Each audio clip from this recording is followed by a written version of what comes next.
Hello, good morning. It is 7 a.m. and this is Mornings with me, Kamali Melbourne. Your headlines. A British couple sentenced to 10 years in prison for espionage in Iran. The founder of Facebook, Mark Zuckerberg, in court in the US in a landmark trial over whether his social media platforms are deliberately designed to be addictive to kids. A big mistake. Donald Trump criticizes Sir Keir Starmer's plans to give back the Chagos Islands, throwing the deal into chaos just a day after Trump's administration approved it. And also ahead this morning, we're going to look ahead to next week's crucial by-election. Our People and Politics correspondent Nick Martin has been to Gorton and Denton in Manchester to take the temperature of voters there. Plus, celebrating 75 years of mischief as there's a new 50p coin coming out featuring Dennis the Menace and Nasha.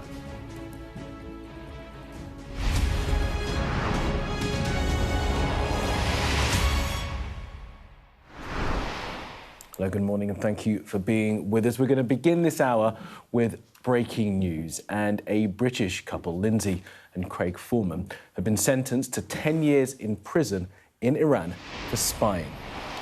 The pair were arrested in January of last year while travelling through Iran on a motorcycle. They were planning to travel around the world. Now, the couple, who are from East Sussex, deny the allegations.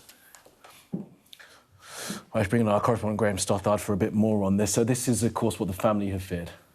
Yeah, absolutely. I mean, it's really is a worst nightmare. This is a couple originally from East Sussex, now being held in one of Iran, one of the world's most notorious prisons, Evin Prison, potentially trapped there for 10 years, having been detained during what was meant to be this once-in-a-lifetime dream trip. They were detained last year, January 2025, on these charges of espionage.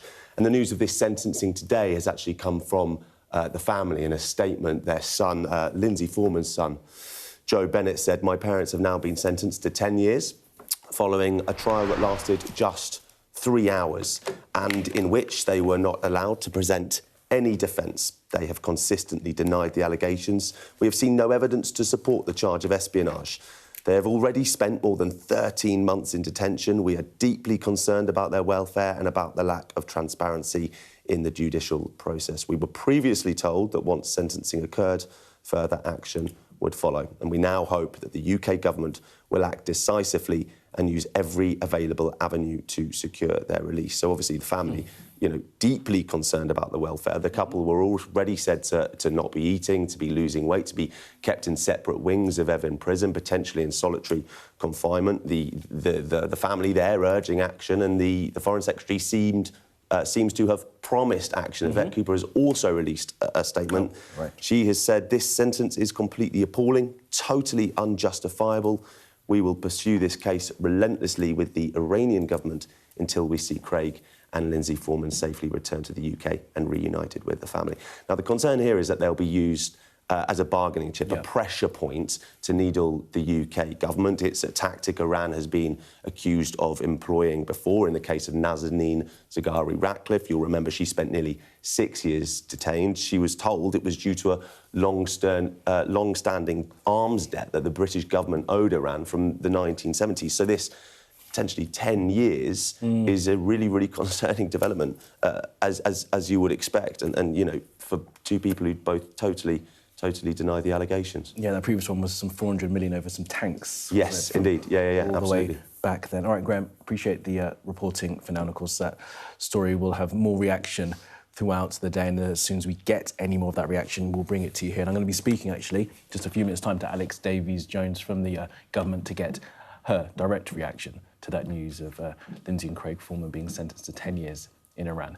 Now to the United States, and the CEO of Meta, Mark Zuckerberg, faced intense questioning in court yesterday, having to deny allegations that his social media platforms, including Facebook and Instagram, were intentionally designed to addict young children. The case was brought by a now 20-year-old woman who claims her early use of social media addicted her to the technology and exacerbated her depression and suicidal thoughts. Now, this is being seen as a major test of whether or not the tech firms can be held legally responsible for what their products do to kids. Well, Mark Lanier is representing the plaintiff and presenters the court with a document from Meta. It said, if we want to win big with teens, we must bring them in as tweens.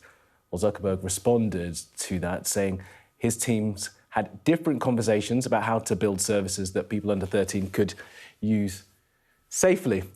He said, I'm not surprised people internally were studying this. Well, speaking outside court, parents had strong words for Zuckerberg. You could fix this tomorrow. You could save lives tomorrow if you wanted to. Shame on you. I mean, I think that we know that Mark Zuckerberg and his company have not been truthful with their users many times over. Any parent who has a child that is on Instagram or Facebook knows that those safety promises are worth nothing. And I think the American people will see today that these companies have been lying to them to pad their own profits, and kids have died because of it. Well, our US correspondent Martha Kellner was in court and sent us this from LA. This is the first time in front of a jury that Mark Zuckerberg is having to respond to claims that he and his company put profits over the health and well-being of children. The plaintiff in this case is being identified only as KGM. She's now 20 years old, but she first used Instagram when she was 9 years old. She and her lawyers say she became addicted to social media and that it had an incredibly damaging impact on her mental health. Mark Zuckerberg has been asked about Instagram's policy apologies, which doesn't allow under 13-year-olds on Instagram. But there are documents which circulated internally within Facebook, which KGM's lawyers say prove that children under 13 are on Instagram in large numbers. They highlighted an email which was sent by Nick Clegg, who was, of course, head of global affairs at Facebook and Instagram, that he said that the fact that we have age limits that are unenforced and possibly unenforceable makes it difficult to claim we're doing all we can. The lawyers in this case also, for the plaintiff, also cited internal chat messages between Facebook employees in 2017. Employee number one says, oh good, we're going after under 13-year-olds now. Another employee responds, Zuck has been talking about that for a while. The initial employee responds, yeah, it was gross the last time. Mark Zuckerberg is having to defend the allegation that his platforms, Facebook and Instagram, are inherently addictive. This idea that some of the features that are contained on those platforms, things like beauty filters and the fact that videos are set to autoplay, mean that they are even more addictive for children and teenagers.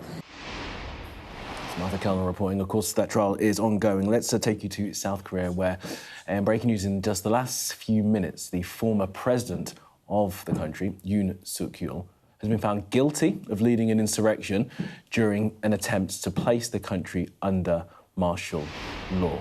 Now, that means that he's now been handed a life sentence. We're looking live here at the Seoul Central District Court. Prosecutors had been calling for the death penalty for that attempt at a coup back in December of 2024. Well, Yoon's attempts to impose military rule lasted just a few hours, but of course sent shockwaves through the country and through the region. He's been already sentenced to 5 years on separate charges, including abuse of power, falsifying documents and obstructing justice during that martial law bid. He has, of course, his supporters, and there have been protests both for and against him across Seoul, as we can see here. Unfortunately, my Korean is not strong enough to tell you whether or not they are pro or anti Yoon Suk-yeol protesters, but at the time of the coup, South Koreans took to the streets in huge numbers, both for him and to try and put the coup down eventually. Now, earlier, protesters were outside of court. Hundreds of police officers gathered around the protests that were there. So that news in just the last few minutes. President Yoon Suk-yeol has been found guilty of those insurrection charges and sentenced to life in prison. We'll have the very latest from Seoul on that news. In the next few minutes and, of course, throughout the day here on Sky News. All right. Now, President Trump has launched yet another attack on the UK's decision to return the Chagos Islands, posting on his social media site Truth Social that Sir Keir Starmer is making a big mistake. The islands are located in the Indian Ocean and include a joint UK and US military base on Diego Garcia. Well, the post came just after the State Department officially confirmed on Tuesday that the US was actually backing the deal. Well, writing on his social media site, Trump said, "I've been telling Prime Minister Keir Starmer that leases are no good when it comes to countries and that he is making a big mistake." In another part, he said, "Our relationship with the United Kingdom is a strong and powerful one, and it's been for many years, but Prime Minister Starmer is losing control of this important island. This land should not be taken away from the UK, and if it is allowed to be, it will be a blight on our great ally." So he says. Now, after that post, the press secretary, Karen Levitt, had this to say about the conflicting messages coming from the State Department and the president. The post should be taken as the policy of the Trump administration. It's coming straight from the horse's mouth. When you see it on Truth Social, you know it's directly from President Trump. That's the beauty of this president and his transparency and relaying this administration's policies to all of you and to the rest of the world. Well, there you go. If you see it on Truth Social, it comes directly from the president. Our US correspondent Mark Stone reports. Well, 2 points I'd make from here in the US. First, that this post from the president has actually got a lot in it. The headline, of course, is the new flip-flop on the Chagos deal, and that's a massive headache for Keir Starmer. But beyond that, there's lots in this statement, mainly on Iran. We know that President Trump is threatening massive US military action on Iran if they don't do a deal. And that military action, if it happens, could come any day now. That's referenced in this post. America, Trump says, needs British bases like Diego Garcia. He also mentions Fairford in Gloucestershire. So he's threading it all together. That's really very interesting. There's also, for good measure, a Trumpian swipe at Britain. It's too woke, he says. None of this is at all helpful for the UK and the special relationship. The second point I'd make is that all this is evidence again that the only thing which matters in this presidency is Trump's position. Everything else is just noise. The State Department said one thing on Diego Garcia on Tuesday, then Trump contradicted it completely a day later. It shows just how impossible it is to take anything seriously unless it comes from President Trump. But then how can he be taken seriously when he flip-flops so quickly on his own statements? And he does all the time. And that's the context here. Britain and every other government must try to navigate this presidency with all that in mind. And it is extremely challenging. It is the Trump show. What he says matters, even though it might change from day to day. And what all those around him say matters far, far less. OK. Amanda Akers, our political correspondent, has joined us. Amanda, morning to you. Morning.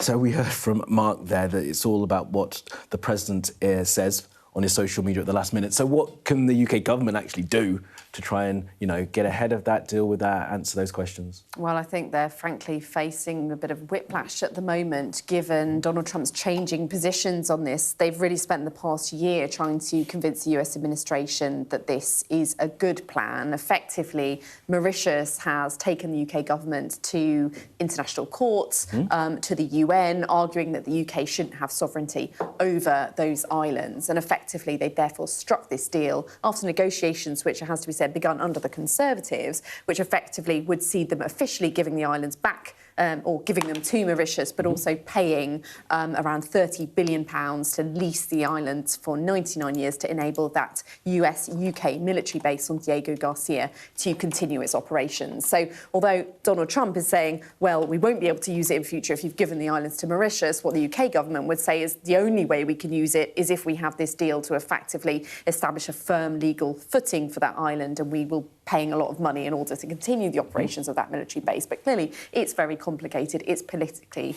very difficult. They thought they had Donald Trump on side. Then a few weeks ago, he suddenly described it as an act of great stupidity. So Keir Starmer was kind of able to brush that off and say, well, that was kind of him attempting to create leverage for the negotiations he was trying to carry out at that point about Greenland. Then he seemed to backtrack, said it was the best deal that could have been done at that time, seemed to be back on side with Sir Keir Starmer. Just on Tuesday, the State Department put out a statement saying that they supported the deal, and now suddenly yet another broadside aside from Donald Trump, against supposedly, closest ally, the special relationship and so on, blown up once again by this kind of capital letters, do not give away Diego Garcia, and accusing the UK of succumbing to the forces of wokeism, effectively. So it's very difficult, once again, for the UK to know how to deal with it. The Foreign Office put out a statement saying this deal is crucial to the ongoing security of the UK and its allies, and it's needed to guarantee the long-term future of the base. But clearly, the Prime Minister's opponents, particularly the Tories, have really leapt on this, because although they started the negotiations in power, Kemi Badenoch's really been an implacable opponent of it. She described it as an act of great stupidity as well, saying Donald Trump is right. And it's quite interesting, Ian Duncan Smith, former Tory leader, of course, he's actually spent the past week in Washington and seems to have been spending a lot of his time having meetings on this very issue, trying to turn the dial on it. And I think the Tories are kind of trying to claim a bit of the credit for this one. Reform also saying, that we shouldn't be antagonising Donald Trump, should give up on the deal. The Lib Dems saying, well, this is exactly why we shouldn't be putting all our eggs in the Donald Trump basket, effectively, that he's an unstable ally to have. But quite where the government goes from here is difficult to see. It's still going through Parliament. It's been contentious back and forward. So it's not actually officially finally signed and delivered yet. So could they U-turn on this again? I mean, if they did, it would be their 16th U-turn. And it's such a huge centrepiece of their kind of foreign policy. I mean, I think that would probably be one of the very biggest yet. And just on the deal that has been signed, it's a lease deal. It costs quite a lot of money to lease it back for 99 years, right? Yeah, so, the estimate's around £30 billion. The Tories claim it's 35 billion. The government says something less. There's kind of an argument about whether you calculate it because it's paid year by year, how inflation pays into that, given the kind of extent of the lease. But effectively, a large amount of money will be paid by the UK to Mauritius in order to lease the island of Diego Garcia, so that base, which is joint UK and US, can continue to operate. It's a huge base. The controversy over it is that in order for that base to be established, they effectively made everyone who was living on the islands at that time, the Chagosians, they basically chucked them off their home. Many of them live in the UK. They're, of course, extremely angry about the fact that all of this has been agreed without them. They'd like to return back to their home. There are big campaign groups speaking up about that, high court rulings and so on. So the whole thing has been politically very complicated and fraught. But, Donald Trump's involvement really, as Caroline Levitt says, he's the one who's coming out saying this is policy, this is his policy. I mean, he's changed his mind many times before. But once again, we're in a situation where Sir Keir Starmer is attempting to kind of get that relationship back on track, trying to cross his fingers that he's able to do so. Do you know if there's going to be a phone call? Last time he called, didn't he? Do we? Well, they had a phone call the night before last, and it seemed this didn't even come up, according to the official readout. Did it really? We don't know. But again, it's rather extraordinary that they talked about a whole series of different topics, including Gaza, but this wasn't something that seemed And the State Department say it's fine, and then 2 days later, interesting. Amanda, love the reporting, as always. Thank you so much for that. All right, let's take you to India now. And the founder of Microsoft, Bill Gates, has cancelled giving the keynote at an AI summit after recent scrutiny of his relationship with Jeffrey Epstein. The Gates Foundation said the decision was taken to make sure the focus remains on the summit's key priorities. India's Prime Minister, Narendra Modi was joined by tech leaders on stage as the country looks to get a position as a global leader on AI governance. The bosses of Google and OpenAI are also there, as you can probably see from this picture. Oh, and Emmanuel Macron. Well, let's go to our correspondent, Neville Lazarus, who's joining us now from the summit in Delhi. Neville, great to have you with us. So first, I guess, on that news that Bill Gates is pulling out, and then on what this summit hopes to achieve. Well, it has been a bit embarrassing and pretty damaging for the government to have someone like him. The Gates Foundation had insisted till yesterday that he was going to speak, and just over an hour before the inauguration, a statement put out that they have withdrawn, but pretty damaging otherwise. Here you have this AI summit being made a sort of a showcase of India's India wanting to be a serious player. You know, it has one of the biggest markets in the world with over 900 million internet users, of which almost half use AI sort of generated or devices that use AI, and therefore a really large market. And that's why we've seen this sort of descending of a large number of tech companies, the heads of organizations. You could count, whether it's Google or OpenAI, all of them descending out here and speaking and making their presence felt. But there is certain concern in India because AI could be disruptive in terms of job cuts in their very large tech workforce. Nevertheless, India is pitching itself to be a data center, an AI services back office services provider, but there are challenges to that. The Prime Minister saying that AI must be democratic, it must be accountable, accessible, especially for developing countries with a more human-centric framework. And India has brought about a large number of people to the summit and making a big splash out of it. Over 20 heads of state out here for this summit. Hundreds of sessions being held between policymakers, scientists, professors, and the tech industry, talking about everything under the sun. But there is very little conversation on the social responsibility, on risk mitigation of uncontrollable AI.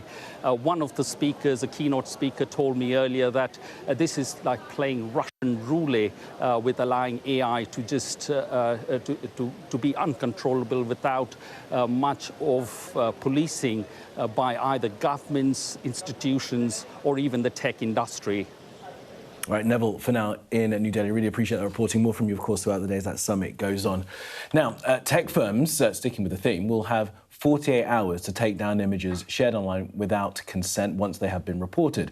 It's part of the new laws to try and protect greater protection for women and girls. The government says that intimate images should be treated with the same severity that child sexual abuse material and terrorist content is. Well, I'm pleased to say we're joined by Alex Davies-Jones, Minister for Victims and Violence Against Women and Girls. Alex Davies-Jones, morning. Good morning. Thank you so much for being with us. Quite a few bits to get through today, so let's start with that because it's coming off the back of what Neville said, and obviously it's a hugely important moment. So the idea is that you will get these firms to take down this content. How are you going to make them do that? Absolutely. So we will be using and extending the powers under the Online Safety Act to ensure that the companies and the platforms comply with this directive, because they have a responsibility to act here. They are monetising and profiting off of the misery of the victims here with these images being shared on their platforms, and therefore they have a responsibility to act. And if they don't act, then they can be fined 10% of their global annual revenue, or we can take action to block their services in the United Kingdom. We're taking this very, very seriously because this is a massive, massive issue that is affecting so many women and girls and young boys and young men as well in our country, and there needs to be action. Prime Minister used the word terrorism, which I think strengthens the rhetoric around this as to how seriously you're taking it. But as you will know, these tech firms not based here, isn't it difficult to find them? Some tech firms have been fined by Ofcom and they're just not paying the fine because they have no way of getting the money from them. Well, the government has been very, very clear that if you're operating in our country, then we will act, because we need to keep our citizens safe, whether that's online or offline, and the platforms have a responsibility to act here. And as I've stated, that if they're not paying the fines, then Ofcom as a regulator can take action to block their services, full stop. Block, ban, is that something you would do? If necessary, yes, because the first priority of the government is to keep people safe and to stop this abuse from happening online. Do Ofcom need a strengthening of their powers to be able to do that, though? Well, Ofcom have the powers under the Online Safety Act. And what we're saying here is that we're going further by ensuring that if the platforms don't comply, when taking them down within 48 hours, then we will act. But we're also going further because we're ensuring that if you as a victim report these images to one platform, then all you have to do is tell us once. So we'll be using something called hash matching, which is similar to terrorist content or child sexual abuse content, so that it can be taken down off every platform. So you as a victim don't have to report it to every single platform time and again to try and get that taken down. Because there's fear about the onus being on victims to report Absolutely. This, but that will probably get around that. All right, we've got other topics to get through, Minister, so thank you very much for that. Lindsay and Craig Foreman just sentenced to 10 years in Iran. We've heard that the Foreign Secretary, Yvette Cooper, is going to try and do something, Yeah. What can we actually do? Well, this is why it's so important to have diplomacy. And first and foremost, I want to reach out to the families of them and ensure that they have got support. I know that the Foreign Secretary will be reaching out to her counterpart in Iran to have these conversations about this case. It is breaking news, but it just goes to echo how important at the moment diplomacy is here, whether that be with the US, whether that be with Ukraine, to ensure that we get this right across the world. It's a very, very difficult situation, but the Foreign Secretary is determined to get it right. Determined, but what can we actually do? It's a regime that we have connections with, yes, but what leverage do we have to get our citizens back? Nazim Zaghari-Ratcliffe languished in a prison over there for years and years and years, and it was eventually a deal that was done over some tanks from the 80s that was sorted out. We've got to pay them off. Look, I'm not going to get into specifics here because it's only just happened, but what is important is that the Foreign Secretary will be reaching out to her counterparts in Iran, that we give support to the family here in the United Kingdom, and we ensure that there is a diplomatic channel for conversations to ensure. She's reaching out, you can have that conversation. You talked about diplomacy, let's talk about the United States. Trump has now again said that we should not return Diego Garcia, the Chagos Islands, to Mauritius. He says that the UK needs to stay strong in the face of wokeism and not give back Diego Garcia. I mean, what do you think wokeism is? And is giving the land back to Mauritius wokeism? This is about national security. Our military base on Diego Garcia is a crucial, vital military asset to ensure that Britain and our citizens here are kept safe. That is the priority for the government. We are working closely with the Americans. You know, the first meeting that the Prime Minister had with President Trump, he stated that this was a good deal, this was a good lease. Just 2 weeks ago, again, he reiterated that this was the best deal on the table. And just this week, the US administration stated that this was an important deal and they backed it. So we will continue to have those conversations. But first and foremost, the priority for this government and for the Prime Minister is to ensure the safety of that base for national security. Continue with the process, because as Amanda was just saying, this hasn't fully passed the House yet. It's not fully signed into law, is it? You could still reverse your decision. We will be bringing this bill back as soon as parliamentary time allows because it is a vital and crucial asset for national security. What do you think wokeism is? I think, what is wokeism? Well, that's an essay question in itself, isn't it? Look, if this is about being aware of the threats around the world, about ensuring that we have got those diplomatic conversations happening, that we are keeping our public safe, then that can be wokeism. I think he's talking about the UK, Europe, the United States not being apologetic for sins of the past. That's what he's talking about. And do you agree with that we should not be apologetic for the sins of previous leaders of this country? What we won't be apologetic for is ensuring the safety of not just the United Kingdom, but our allies across the world as well. And that is why that base in Diego Garcia on the Chagos Islands is so vitally important. A couple more things. All right, let's go on to young people and their wages. You know that the rate of unemployment for young people is at 16%, 16.3 in Wales, which we'll come on to in a minute. The government say that they are going to raise the minimum wage in April. Are we still committed to that time frame to raise the minimum wage for 18 to 20-year-olds in April? We are, yes. This is government policy. We've determined to do that. This is about ensuring fairness across the system, to ensure that we have those young people who are doing an honest day's work get an honest day's pay. This is about ensuring fairness across the system. You know, small businesses, hospitality, think that this is putting a dampener on those young people actually getting jobs. They're saying the young people just won't be employed because it's too expensive for businesses to do so. We've created hundreds of thousands of more jobs since we came into office. You know, the priority of this government was growth and creating employment. I come from an area and I represent an area where there is high levels of unemployment, particularly in young people, following post-industrial, issues where we closed the mines and nothing replaced them. What's important is that we've got new jobs. Just yesterday, I was with the Prime Minister in Pontypridd, looking at our new train lines, meeting apprentices, giving them really good, high-quality jobs for the future. That's what this Labour government is about, ensuring that young people have the skills and opportunities to flourish in the future. Okay. You mentioned Wales again, so we're going to come to that. Very pleased to say you are the third Welsh MP I've spoken to this week. Is that a sign that the Labour Party is slightly concerned about this upcoming Senedd elections? 27 years in power and third in the polls. You're not doing too well. I would say it's a sign that Wales has got immense talent and brilliant MPs representing their constituencies. That is true, but it also feels, because it feels unusual, the third Welsh MP in a week. I mean... You're complaining? You're complaining about chatting to the Welsh MPs? I'm delighted to have you here, Alex, but you're third in the polls. You're getting beaten up by Plaid Cymru and Reform. It's a worry, surely. 27 years in power and you're probably going to lose this time. Look, 27 years in power, delivering for the people of Wales. Finally, after 14 years of not having a government in Westminster that supported the Welsh Government, we have that. Oh, so is it their fault? Is that the reason? What we've got is now Labour governments working hand in hand, and harking back to the visit yesterday that I did with the Prime Minister, looking at how important and vital that is. You know, these were train stations that were proposed decades ago, but they're finally coming to fruition thanks to a Labour government backing Wales, a Labour government at Westminster backing a Labour government in Wales. That's what's vitally important for delivering for the people of Wales. It's been, 18 months now of that being the case, and yet the polls still suggest that that is not getting through to the voters of Wales.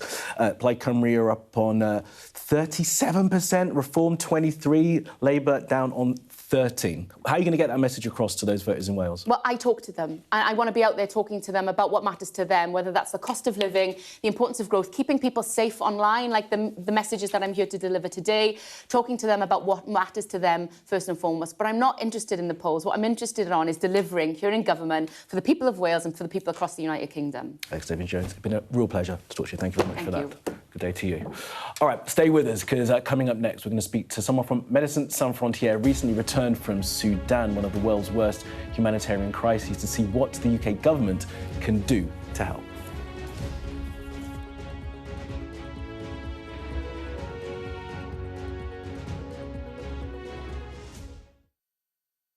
Well, hello, and thank you for watching The Wrap. Every night of the week, we will be joined by the very best commentators to explain the how and the why. This cannot stand. Stupid thing to do. He did know what he was doing. You can expect more analysis. This is going to get deeper. I think it's going to end up with Russia. Is war inevitable? What he's interested in is a deal. That doesn't rule out strikes. I disagree. And laughs along the way. Plus, a look at tomorrow's headlines. The Wrap. Everything wrapped up for you from 10.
What's the best thing about being a Sky News journalist? Who's funnier? Being a Sky News journalist. A special edition of The World with me, Yalda Hakim. Pakistan has a right to respond. You're like, what? Historic day here today. Congratulations, this is a huge moment. But what happens now? The best thing about being a Sky News journalist? I'm going to take you behind the scenes here for Election Night Live. They have gone up and up. Being a Sky News journalist. Ed Conway, Sky News, is anyone going to talk to us? Mortgage rates did go up very sharply during your time in office. Here it is. First off, just the scale of what we're looking at. Our data shows it's been happening. Question is why it hasn't been stopped. Now, the Foreign Secretary, Yvette Cooper, says the world is failing the people of Sudan after a UN investigation concluded genocide's been committed. Sudan has been in the grip of civil war since April of 2023 after a struggle for power broke out between the army and a paramilitary called the Rapid Support Forces. The conflict has killed more than 150,000, displaced 12 million in what the UN is calling the world's worst and largest humanitarian crisis. Well, in October of last year, thousands were killed in the city of El Fasher when the RSF captured the city after an 18-month siege. Researchers suggest during the 3 days of the siege, the death toll could have hit around 70,000, with more than a third of the city's population fleeing. Speaking later at a meeting of the UN Security Council, the Foreign Secretary is expected to highlight the use of sexual violence in the conflict as a weapon of war. Yvette Cooper says that the world is still failing the people of Sudan. When the stories started to emerge about El Fasher, it should have been a turning point, but the violence continues. It's time to listen to the women of Sudan, not the military men who've been prosecuting this war. We need action for justice, accountability and peace. All right, let's speak to Liz Harding, who works for Doctors Without Borders, Médecins Sans Frontières. Liz Harding, thank you very much for being with us. You're the UK representative. I incorrectly said you'd just come back from Sudan, but you're monitoring it closely, so thank you very much for being with us. Why don't you just give us, before we talk about what the Foreign Secretary has had to say, a sense of the scale of the crisis in Sudan right now? I mean, the scale is absolutely massive. I mean, it's been going on for 3 years, so the urgency is really needed, and we welcome the call from the Foreign Secretary. But to be clear, the urgency should be today and not tomorrow, and we need more than words. The sexual violence is endemic and pervasive. It's not just in active conflict. We hear of stories of children fleeing camps that have been attacked, and then they are raped along the way. Women talk about it being normal, and they just expect that it will happen. So we cannot underestimate the scale of the situation. Liz Harding, is it clear as to which side in this war is perpetrating this sexual violence? Is it isolated to one side, or is it both? It's both sides of the conflict, but there's also a level of lawlessness in the conflict. So even not just within the active conflict, when women even go out and try to pick up wood, you know, when they go shopping, when they try to flee, the situation is horrendous. So what we actually need is the conflict to stop. So that is our primary call, and then we need massive aid to get in to make sure these women and children, which we see about over 90% are women and children that we see, and we only see a fraction of the women and children that come to us. Talk to us then about the aid and how much is actually available, getting to the people. There was a time when, and this story keeps dropping out of the headlines and then coming back, where, you know, El Fasher was under siege, aid couldn't get into there. Aid was kind of waiting to get into places but couldn't enter because of the instability. How are humanitarian groups able to work at the moment in Sudan? I mean, it's still insecurity is still number one in our blockage of ability to be able to meet the needs. But also it's the scale of needs we have and the amount of aid that needs to get in. So definitely from the UK, yes, a call for accountability, yes, a call for the conflict to stop, but we also need a massive scale up of needs, and that's also for the international authorities too. I'm just double checking on the last time that there were some talks around this. There was an AU summit in Addis in Ethiopia, 14th and 15th of February. Do we know if Sudan was discussed in any detail and anything that came out of that? I understand it was discussed, but I don't have that up-to-date information. But I know it's on their list.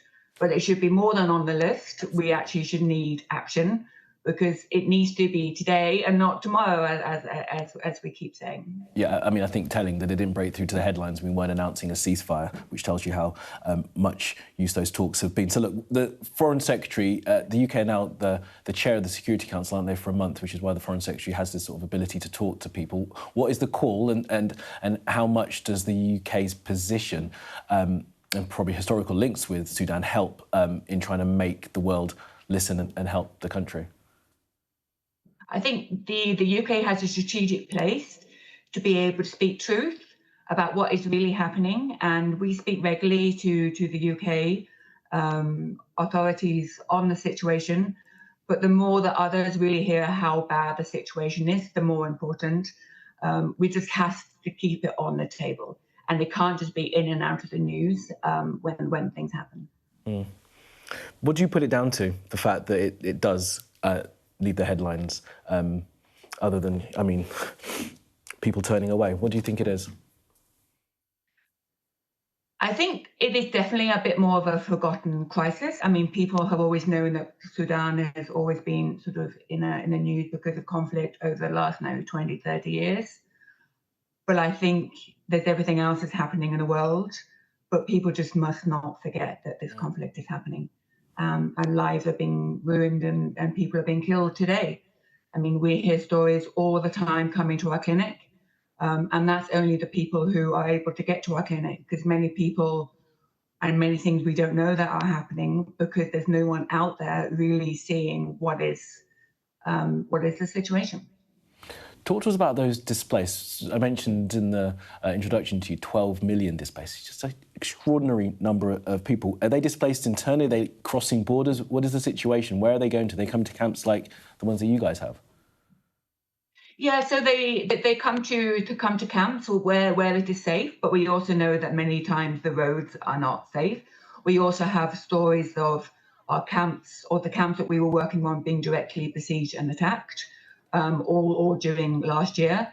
We know people have been crossing over to Chad, and we know people are crossing over back down into South Sudan as well, where also aid is limited as well. So even the response in those countries where people cross the border is not up to the scale that it meets the needs.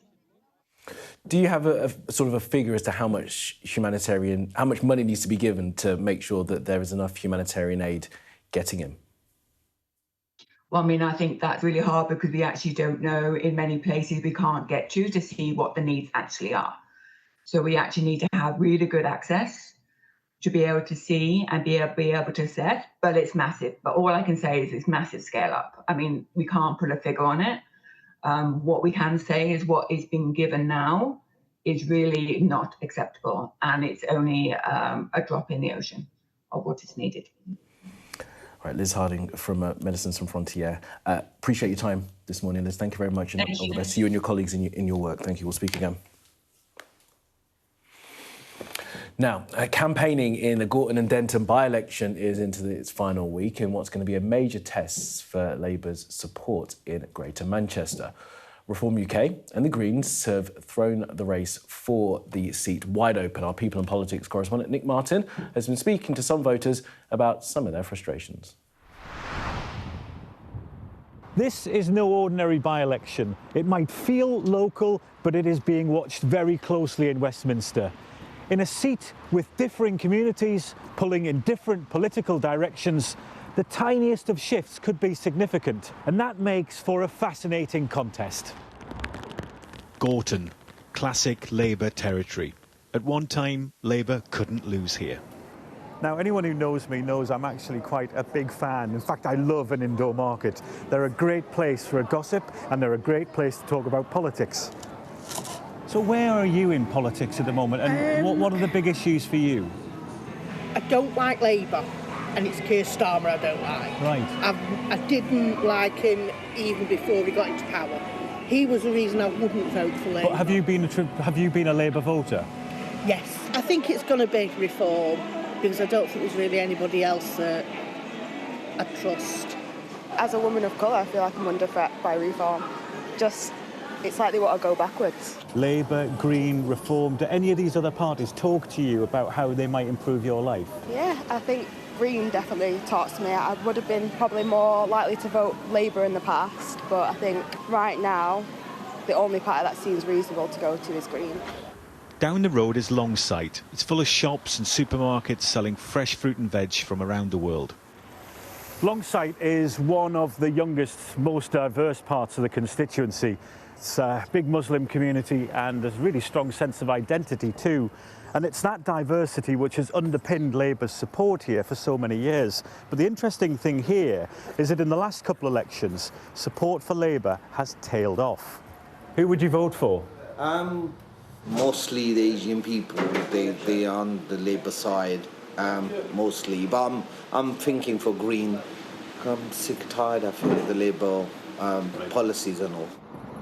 Cross the busy M60 motorway and we head into Denton. Minutes from the city and all of the opportunity that brings. But it doesn't feel like it. So this train is not going to stop at Denton.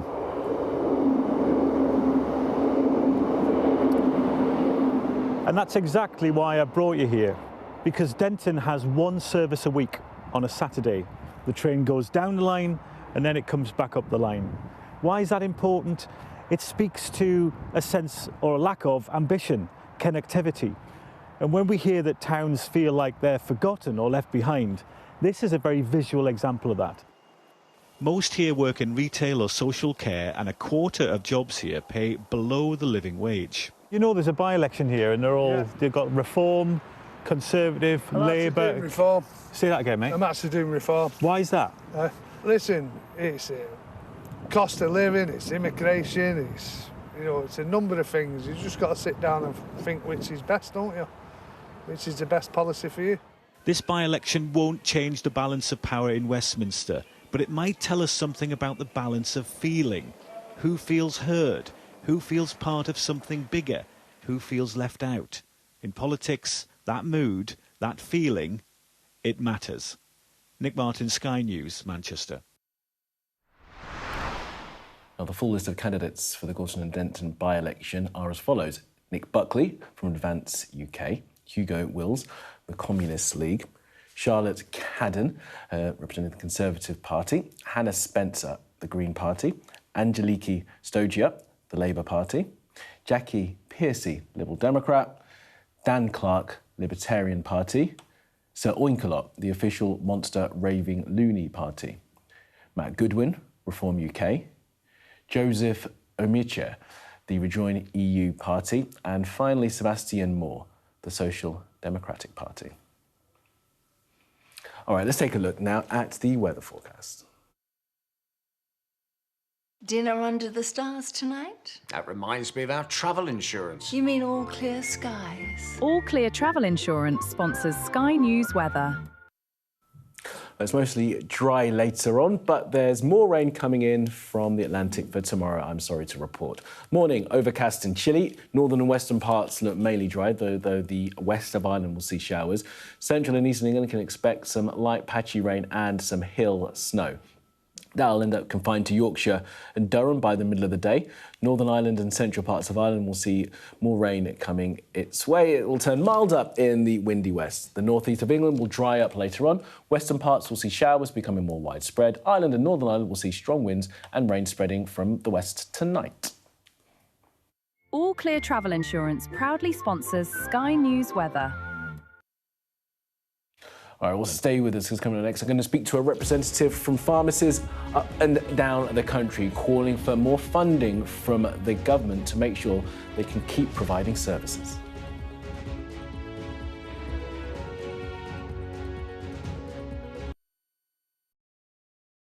I'm Dominic Waghorn, Sky's International Affairs Editor, covering a world that seems to be unravelling. War, unrest, revolutions. It's not his country, it's ours. They have succeeded for the first time in their country's history in removing a leader from power. No freedom! Sky News, the full story first. There was fighting here, but there's clearly now a lull, and they're using it to bring up more ammunition. This is a mass exodus in which Russia is hemorrhaging some of its brightest and its best. According to the local weather channel, there have been more than 2,500 lightning strikes and flash flooding, all on top of this week's lethal tornado. What stays with you most in this job is some of the people you meet. What is your worst fear about what the Russians want to do to the children? They're just boosting demographics by stealing young people. Would you like to take the opportunity, Mr. President, on Sky News to invite Barack Obama to come here? Mr. Trump, are you running for president? Can you confirm it? We're going to take a look, a very serious look. On that day, we saw your fighters killing women, killing children. Was that a mistake? Did you go too far? You couldn't control your fighters? The full force of the state is being used to crush any protest. Free wherever you get your news. It's half an hour now past the deadline that Hamas issued, and we've now seen a third barrage of rockets coming in. Another alarm. The mood here is jittery and nervous.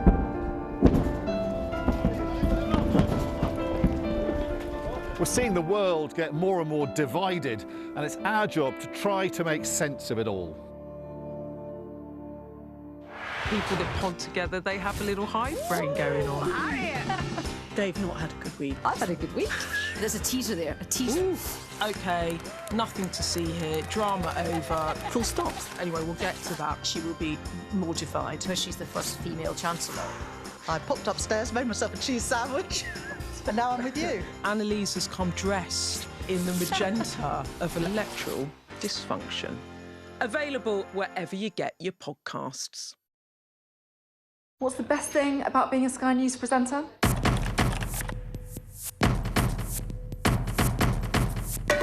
We've done the work and the reading, so you don't have to. Being a Sky News presenter. Hello and welcome. Westminster, the heart of British politics.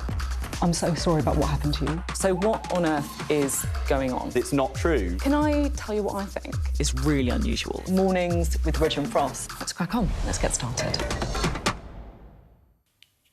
All right, well, thanks for staying with us. Now, a third of pharmacy owners across the country have written to the health secretaries to warn of cuts to their service within a few weeks unless the funding is given. Approximately 15.5 million people could be affected, with the owners of those pharmacies saying they're at risk of cutting a vast range of services, if not being forced to close entirely. Well, let's get the perspective of the pharmacies by speaking to Olivier Picard, who is the chair of the National Pharmacy Association. Olivier, good morning to you. Good morning. Thank you very much for being with us. So, look, pharmacies saying they're in crisis. Just tell us why pharmacies are at this point struggling quite so much.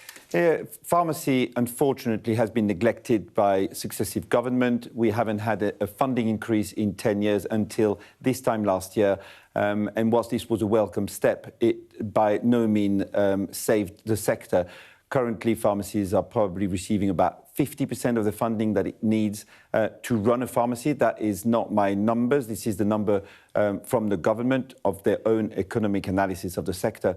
And as a result, pharmacies have closed in record numbers over the last decade. We've lost 1,400 in the last 7 or 8 years. Mm-hmm. Which seems significant. I mean, how much money do pharmacies need from the The own government's economic analysis has revealed that it would cost about £6 billion to run a network of pharmacies today, and we receive about 3.1 billion, so just over 50%. Right, so you've got half of what you actually need to do it. And this, I guess, runs up against this idea of care becoming closer in the community. Many people will recognise the fact that pharmacists seem to be doing a lot more these days. And you saw this in the government's 10-year plan when they talk about bringing care closer to where people live. Community pharmacies today are asked to participate in more clinical services. We do pharmacy consultation when we can give NHS treatment for such as antibiotic or infection in children's ear, UTIs. Unfortunately, when pharmacies close, then community lose that service entirely, leaving no other option for patients to go to urgent care centres, queue at their GP surgeries, go to A&E, and we see this happening more and more. And every time we lose a pharmacy, a community is left without that service. You'll know that there is a limited amount of money out there for public services. The NHS is struggling to fund its own services. I mean, what would you say to people who say that, you know, pharmacies are now just putting the squeeze on? They know that this is the plan, that you guys are going to be doing more, so you're seeing this as an opportunity to make sure you can put maximum pressure on the government. It's not necessarily about pressure, it's about holding the government's feet to fire. When they came into power last year, they said, we are going to stabilise the network, we're going to invest in pharmacy, because we know that the return on investment is greater when you invest in community pharmacy. Better access, and if you think about the NHS overall and the commitment to the NHS, whilst the budget has grown, the share that pharmacy represent in that budget has reduced from 2.5% in the last 10 years ago, to about 1.7% today. So overall, pharmacies have been squeezed to a point where they cannot afford to keep the lights on. Is there a middle ground in this, not doing all the things that pharmacies have been asked to do and sort of rowing back on some of that to save money? So the issue currently is that pharmacies are under a great lot of pressure, not just through workload, but also through procurement of medicines. So, for example, when I dispense medication, very often I get paid less than I have to pay for the medicine themselves. And that is because of drug shortages and an increase in demand, and the fact that the UK has a very, very low budget for medicine, which means that manufacturers tend to send their drug where they get a better return. That would be France, it could be Germany, but it is not the UK. And unfortunately, unless this is addressed, pharmacies will continue to close. Now, we want to work with the government, and I, for one, support the government's ambition to use community pharmacy to deliver better care for their patient. But that can't come without investment into the sector. I mean, you kind of touched on market forces there, and I wonder about market forces on this. I mean, as small businesses, where I live, not revealing where I live, there are quite a few pharmacies around. I wonder what the spread is like around the country and whether or not there is a model that allows sort of 1 or 2 pharmacies to be dotted in communities, reducing the number and then making sure that the services can continue. You know, where there is generally a higher concentration of pharmacies, it's also because there is a higher need and higher concentration of population. So if you are in a city centre, for example, it is more likely that you will have a higher number of pharmacies. What we're seeing is deprived communities where, and that could be in city centres, it could be in rural areas, where we're now seeing pharmacy deserts, where there is no pharmacy and people have no access within 20 minutes of where they live. And this is happening not just in the north of Scotland. We're seeing it in Oxfordshire, we're seeing it in Wokingham, we're seeing it in Kent, we're seeing it everywhere. Okay, Olivia Picard, really appreciate your time this morning from the National Pharmacy Association. Good conversation, we'll speak again soon. Thank you very much for that. All right, well, do stay with us here on Mornings because coming at the top of the next hour, we're going to have the very latest on that news that we brought you out of Iran as Craig and Lindsay Foreman have been sentenced to 10 years there. They've already been held for over a year in Evin prison, 10 years for espionage charges, charging, of course, they deny. We'll have the very latest next.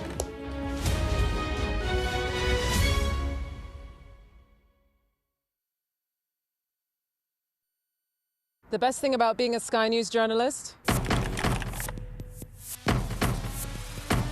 They call him the king of the jungle. Being a Sky News journalist. Yusra Al-Baghir has this report. And this is what's left of it. As a woman of colour, how did the Harris campaign speak to you? People risk their lives to speak to us for this report. Mr. Zuma, Sky News. We're trying to see as much as we can.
Hello and a very good morning. It is 8 a.m. and this is Mornings with me, Kamali Melbourne. Here's how we're looking.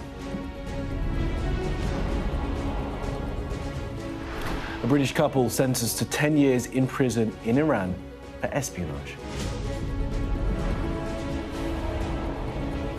The founder of Facebook, Mark Zuckerberg, in court in the US in a landmark trial over whether his social platforms are deliberately designed to be addictive to children. The former president of South Korea, Yoon Suk-yeol, handed a life sentence for masterminding an insurrection and bringing in martial law. We're going to look ahead also at this hour to next week's crucial by-election, where our People and Politics correspondent Nick Martin has been to Gorton and Denton to take the temperature of voters. And we will celebrate 75 years of mischief, a new 50p coin featuring Dennis the Menace and Nasha.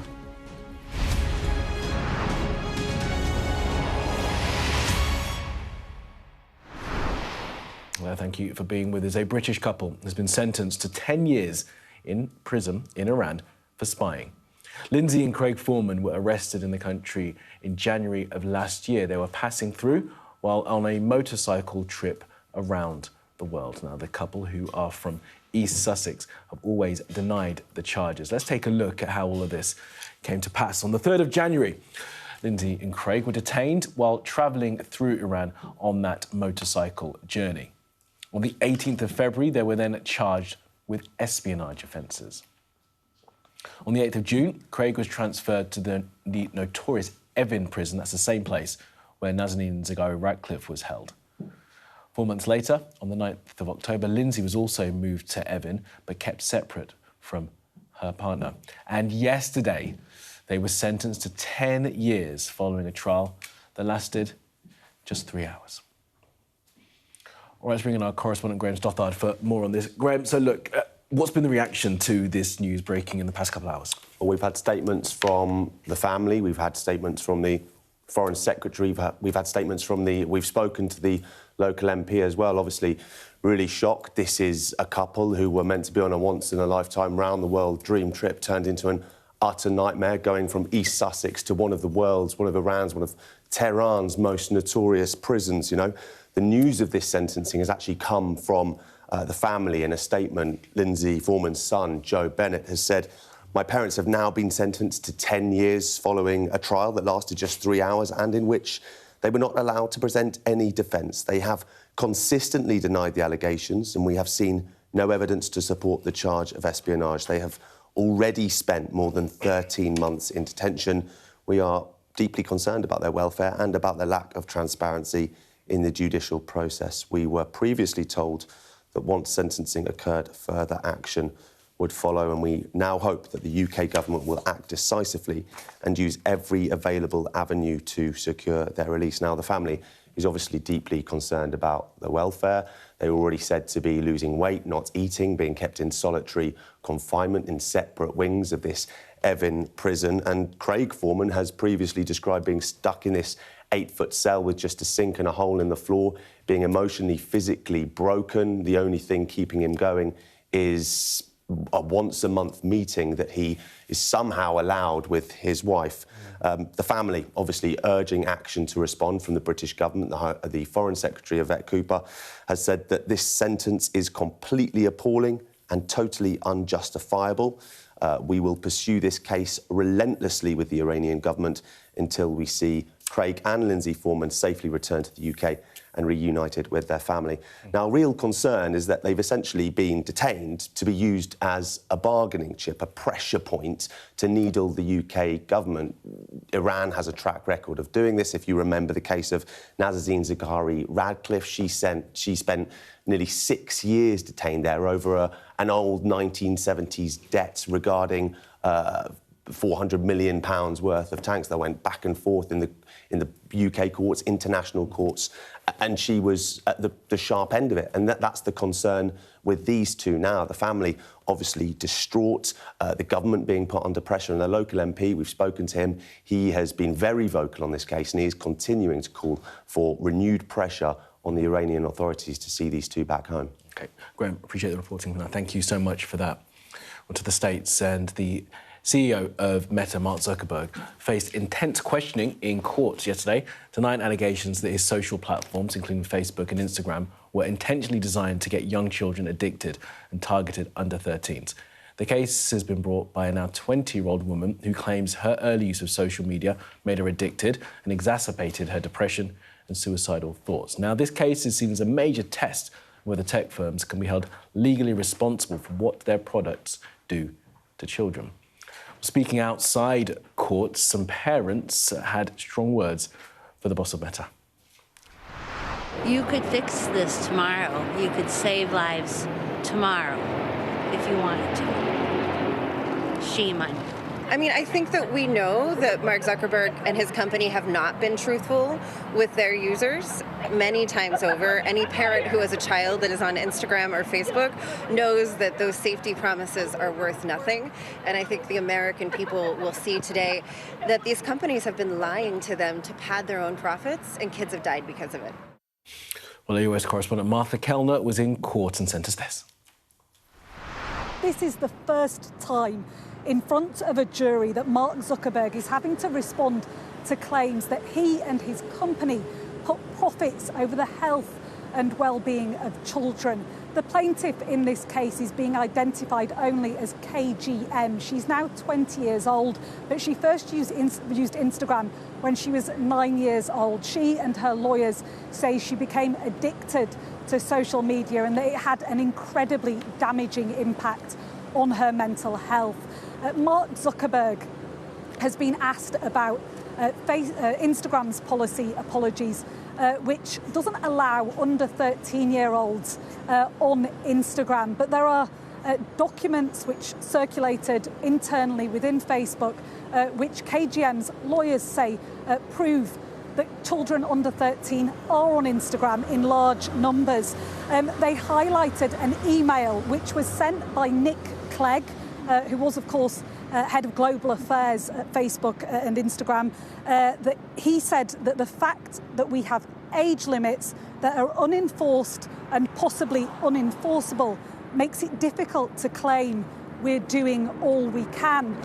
The lawyers in this case also, for the plaintiff, also cited internal chat messages between Facebook employees in 2017. Employee number one says, "Oh, good, we're going after under 13-year-olds now." Another employee responds, "Zuck has been talking about that for a while." The initial employee responds, "Yeah, it was gross the last time." Mark Zuckerberg is having to defend the allegation that his platforms, Facebook and Instagram, are inherently addictive. This idea that some of the features that are contained on those platforms, things like beauty filters and the fact that videos are set to autoplay, mean that they are even more addictive for children and teenagers. That's Martha Kellner reporting from LA. Let's bring in our science and technology reporter, Mickey Carroll. Mickey, morning to you. So, Zuckerberg giving evidence. Just how significant a moment is this for Mark Zuckerberg? I mean, it's a significant moment for Mark Zuckerberg, obviously, because it's the first time he's speaking in front of a jury in court, and actually you could kind of tell that that was quite uncomfortable for him. He was grilled on his media training at the beginning of the session and admitted that he's known for not being very good at speaking in public. But I think more significantly, this was a huge moment for all of the people that have campaigned on online safety for the last, up to a decade or so. That movement's really seeming to gather steam at the moment. And yesterday, I heard from one of the lawyers who's representing more than 1,000 families who say that their children were harmed by social media. And he said this was the moment that families have been waiting for, because they were finally going to get some accountability from Mark Zuckerberg and hear what's been going on behind the doors at Meta. I think probably listening to what happened in court yesterday, they might be a little bit disappointed by what they actually got from Mark Zuckerberg, but certainly the lawyer for the plaintiff was very exposing in what he pulled out from internal documents. So that would have been a really important moment for them. And this is a massive trial just in itself, but it could lead to huge changes within social media. So, yeah, it's a really significant moment. And talk to us about this trial and others. Are we seeing social media's tobacco moment? Yeah, absolutely. I mean, that's been kind of bandied around at the moment. It's because this is such a huge moment. Like I said, this kind of the online safety movement has been gathering steam, especially since Australia instituted their social media ban for under 16s. And now it feels like there's a point where social media companies might be found to be responsible for any harm that they have committed. And that tobacco moment reference is to a moment in the 1990s where tobacco companies were held legally responsible for intentionally creating an addictive product. And that's what this trial and then all of the subsequent trials that are currently kind of waiting to start in the US are looking at. So these trials aren't looking at the content that's on social media and saying that that's bad. Instead, they're accusing the platforms of creating products that are inherently addictive and therefore harmful through their features. So if they can make the point that that the platforms are intentionally harmful, then the platforms will have to change themselves. They'll have to change how they operate and how we all use them to make them less harmful, to maybe give younger people kind of more of a chance to get offline. So yeah, this is an incredibly significant moment in online safety. It absolutely is. All right, Mickey, for now, appreciate the reporting. Thank you. Of course, we'll keep a close eye on that trial throughout the day here on Sky News. Now to South Korea, and the former president, Yoon Suk-yeol, has been sentenced to life in prison for his attempts to put the country under martial law. He was found guilty of leading an insurrection. Now, protesters gathered outside the court as this sentence was delivered. Hundreds of police were there to stop the protests getting violent. Prosecutors had called for the death penalty for Yoon.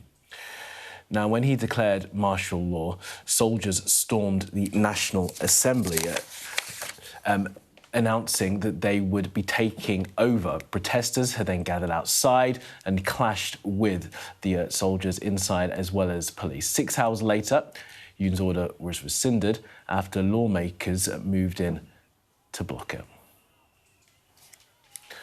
Now, President Trump has launched another attack on the UK's decision to return the Chagos Islands, saying on social media that Keir Starmer was making a big mistake. The islands are in the Indian Ocean and include a joint US-UK military base. The post came after the State Department officially confirmed on Tuesday that it was back in the deal. Under the deal, the UK would lease back Diego Garcia from the Mauritian government for some 99 years. Now, writing on Truth Social, the president said, "I've been telling the Prime Minister that leases are no good when it comes to countries and that he's making a big mistake. Our relationship with the UK is a strong and powerful one and has been for many years, but the Prime Minister is losing control of this important island. This land should not be taken away from the UK, and if it's allowed to be, it will be a blight on our great ally," he says. Well, White House Press Secretary Caroline Leavitt had this to say when asked about the conflicting positions between the State Department and the President's post. The post should be taken as the policy of the Trump administration. It's coming straight from the horse's mouth. When you see it on Truth Social, you know it's directly from President Trump. That's the beauty of this president and his transparency and relaying this administration's policies to all of you and to the rest of the world. Okay. You see it on Truth Social, it comes direct from the president. Our US correspondent Mark Stone reports. Well, 2 points I'd make from here in the US. First, that this post from the president has actually got a lot in it. The headline, of course, is the new flip-flop on the Chagos deal, and that's a massive headache for Keir Starmer. But beyond that, there's lots in this statement, mainly on Iran. We know that President Trump is threatening massive US military action on Iran if they don't do a deal. And that military action, if it happens, could come any day now. That's referenced in this post. America, Trump says, needs British bases like Diego Garcia. He also mentions Fairford in Gloucestershire. So he's threading it all together. That's really very interesting. There's also, for good measure, a Trumpian swipe at Britain. It's too woke, he says. None of this is at all helpful for the UK and the special relationship.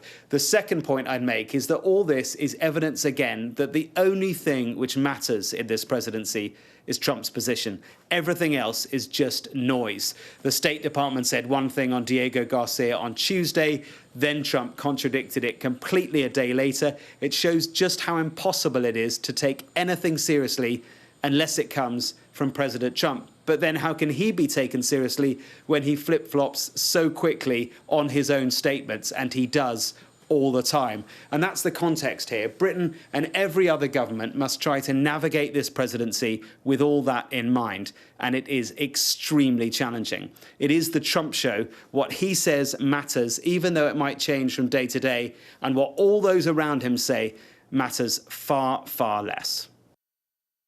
That's Mark Stone reporting from DC. Let's bring in our political correspondent Amanda Acas for a bit more on this. So another headache for the Prime Minister. But this has perhaps come about because of some lobbying from some opposition MPs, right?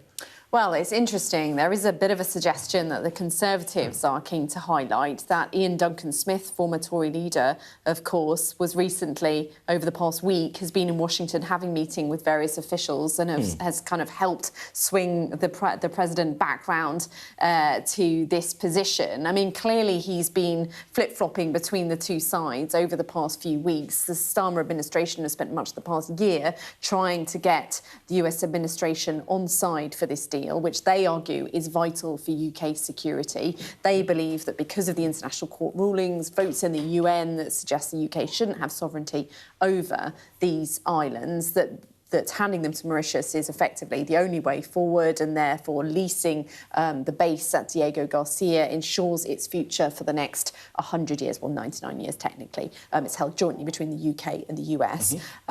Clearly, opponents see this as handing the islands back to Mauritius and having to pay an awful lot of money for it for no reason, given that it's going to cost something like £101 million a year, some 30 billion altogether. Now, it was interesting hearing from the Minister earlier, Alex Davis-Jones, because she was keen to talk up all the times the US administration have said they agree with the deal. Yeah. But of course, as Caroline Levitt was just saying there, well, actually, it's the last thing that Donald Trump says that really matters the most, and certainly he seems to be very definite in saying that he doesn't want to see this deal go through. So clearly it does have to go back to Parliament for the deal to be ratified. Now, the Minister was insisting the government is still going to make sure that happens. They ended up having to pull it a few weeks ago because there was so much opposition in the Lords. The Foreign Office still insisting this is crucial for the UK's national security. They do want to see it go ahead. If they have to change tack on this, though, which they might have to if the US is completely implacable in this opposition, because the whole point is it's a joint military base. If they do change tack on it, it will be the 16th U-turn. Wow. Interesting stuff. Amanda, appreciate that as always. Thank you so much. All right, let's go to India now. And Bill Gates, the founder of Microsoft, has cancelled his keynote at an AI summit after that scrutiny that he's received over being referenced in the Epstein files. The Gates Foundation said that the decision was taken to ensure that the focus remains on the summit's key priorities. The summit's been opened by the Indian Prime Minister, Narendra Modi, who was joined on stage by tech leaders. India wants to carve out a position for itself as a voice on global AI governance. The bosses of Google and OpenAI are also addressing the event. As you can see, President Emmanuel Macron is there too. Let's bring in our correspondent, Neville Lazarus, who is at the summit for us. So, Neville, just take us through this decision, this announcement that Gates is putting out and what this summit wants to achieve. Well, there was quite a bit of embarrassment, and it has damaged the reputation, in fact, for a bit, because just over an hour before the inauguration, Bill Gates was supposed to speak as one of the keynote speakers on the inauguration day, which had Prime Minister Modi, the French president, tech industries, leaderships, and other business heads, and he then withdrew till earlier. The Gates Foundation was insisting that he was the keynote speaker, but nevertheless, it has been embarrassing for the government. The Prime Minister Modi and his government has put on a big show out here. They brought in 20 heads of states, dozens of companies from various countries, and the heads of all big tech companies that have descended out here, because India is a large market, 1.4 billion people, over 900 million people use the net, and almost half of them use devices that have some sort of AI framework in it. So a really big market. India doesn't want to miss out on all of that. It is trying to pitch itself as a big AI service provider, but there is also concern that because of AI, there might be job cuts in this huge technical workforce that it has, and there is concern that that could have cascading effects on society out here. But nevertheless, there has been a big show by the Indians. There is concern, though, of risk mitigation, of uncontrollable AI, and there have been a number of scientists and policymakers who have raised these concerns of no policing of AI in terms of by the government institutions or these big tech firms. All of that is still lacking in some sort of enforcement of restrictions or guardrails on AI. All right. Neville Lazarus, for now in New Delhi, thanks for that, and more from Neville and team throughout the day, of course. Now, the Conservatives say they're looking to end the practice of not tracking child abuse offenders once they have been released from prison. Unlike individuals who are convicted of sexual offences, there's currently no central system to track those who commit physical or emotional cruelty to children. Now, putting forward the amendment, the Conservatives have also set out their plans for policing. They say they're going to recruit 10,000 extra officers as part of a crackdown on violent and sexual crime. They're going to mandate intensive hotspot patrolling of the 2,000 highest crime neighbourhoods, they say, and launch a statutory judge-led grooming gangs inquiry. They will also triple stop and search, they say, to get weapons off the street. And they will give the Home Secretary the power to set binding operational priorities across all police forces. I'm pleased to say we're joined now by Alicia Kearns, Shadow National Security and Safeguarding Minister. Alicia Kearns, thanks very much for being with us. We're going to talk about quite a few things today, so let's get started. Let's start, first of all, with this announcement that you're making to try and close this loophole. Now, tell us about the announcement first and what you're trying to do. So imagine a new partner enters your life and you trust them with your children, you introduce them to children that might have been living with you, and then you discover 1 or 2 years down the road that actually they have a conviction for child cruelty. This is the reality for so many mothers, especially single mothers, sadly, across our country. And what we're saying is that when they leave prison, like a child sexual offender, if they change their name, if they try to move county, if they start a new relationship where the individual has children, they should have a duty to report that to the police so that they can be properly monitored. And I guess a welcome change to the law if this amendment is allowed, but many will look to the fact that the Conservatives were in power for 14 years and this wasn't put in place then. Why not? So actually in 2024, we did change the law and we said that those, and we passed it, so that the most heinous of those guilty for child cruelty, they were able to be monitored by police forces. But we've looked at that over the last 2 years since we brought that in, and we think we now have to go further so that everyone who is convicted has to be monitored properly. And look, these are cowards and we need to make sure that we protect children properly. The government actually refused to support this amendment when we laid it last year. We are now trying again to do it in the next few weeks, and I really hope they will support it, because Paula Hudgell, who adopted Tony, who is an amazing bright spark, his biological parents, they injured him so badly, they beat him so badly, they had to have both of his legs amputated. So we need this because these cowards, they are not safe, they are not reformed the moment they leave they leave prison, and we have to make sure that we are protecting children. Let's move on to some other topics, Alicia Kearns, if we can, and the news overnight about Donald Trump and him changing his mind yet again on Diego Garcia. Now, he said the UK needs to stay strong in the fake of wokeism and not give back Diego Garcia. What do you think wokeism is, and is giving the land back to Mauritius that? Look, I think he has serious points to make about why this deal is wrong and why we shouldn't be paying to surrender British sovereign territory, which will make us less safe and reduce the ability of the Americans to mobilise and work as part of the international security apparatus. What's really important is that we as Conservatives have been working to scrutinise the government, and this week, yet again, we have been able to reveal that the very premise on which they have said they had to do this deal at the speed they did it was wrong. So we were told by ministers in the House of Commons that Diego Garcia would only be able to operate for a number of weeks if this deal was not done. And it now turns out, through the questions we've laid in Parliament, that this is on the basis of UNCLOS, which is essentially the international law of the sea. Article 298 says that military bases are exempted from litigation around this. So actually the entire basis on which they're saying this has to happen at the speed it is happening is now fundamentally flawed. And that's why we've had people like Ian Duncan-Smith in DC this week making that case to the Trump government to make very clear that the basis on which they as allies and we as parliamentarians have been told this has to proceed is actually not true. The decision to start handing this back to Mauritius started under Conservative government. I'm right about that, aren't I? So discussions about what the best way ahead would be, yes, they did open, and you'll know that I opposed them at the time. But the difference is we had those discussions, but we had set very red, clear lines that we said we would not cross if they were not in the best interest of the British people. Now, as you can imagine, when I scrutinised my government as chair of the Foreign Affairs Committee, and I think you'll agree, I never went easy on my own side. I had a lot of conversations with James Cleverly and with David Cameron as foreign secretaries, and I can assure you that they were very clear that they were not just following a path of negotiation. They had set those red lines. They were not willing to cross them, and that is why we did not get to a deal under the British government when we were in power, because we were not willing to sign a bad deal. When Labour came in, within weeks, they suddenly had a deal they were happy to agree and go ahead with, one that's going to cost the British taxpayer a lot of money and one that is fundamentally not in the national interest. Right. But it was to adhere to international law, wasn't it, because of losses in the UN courts.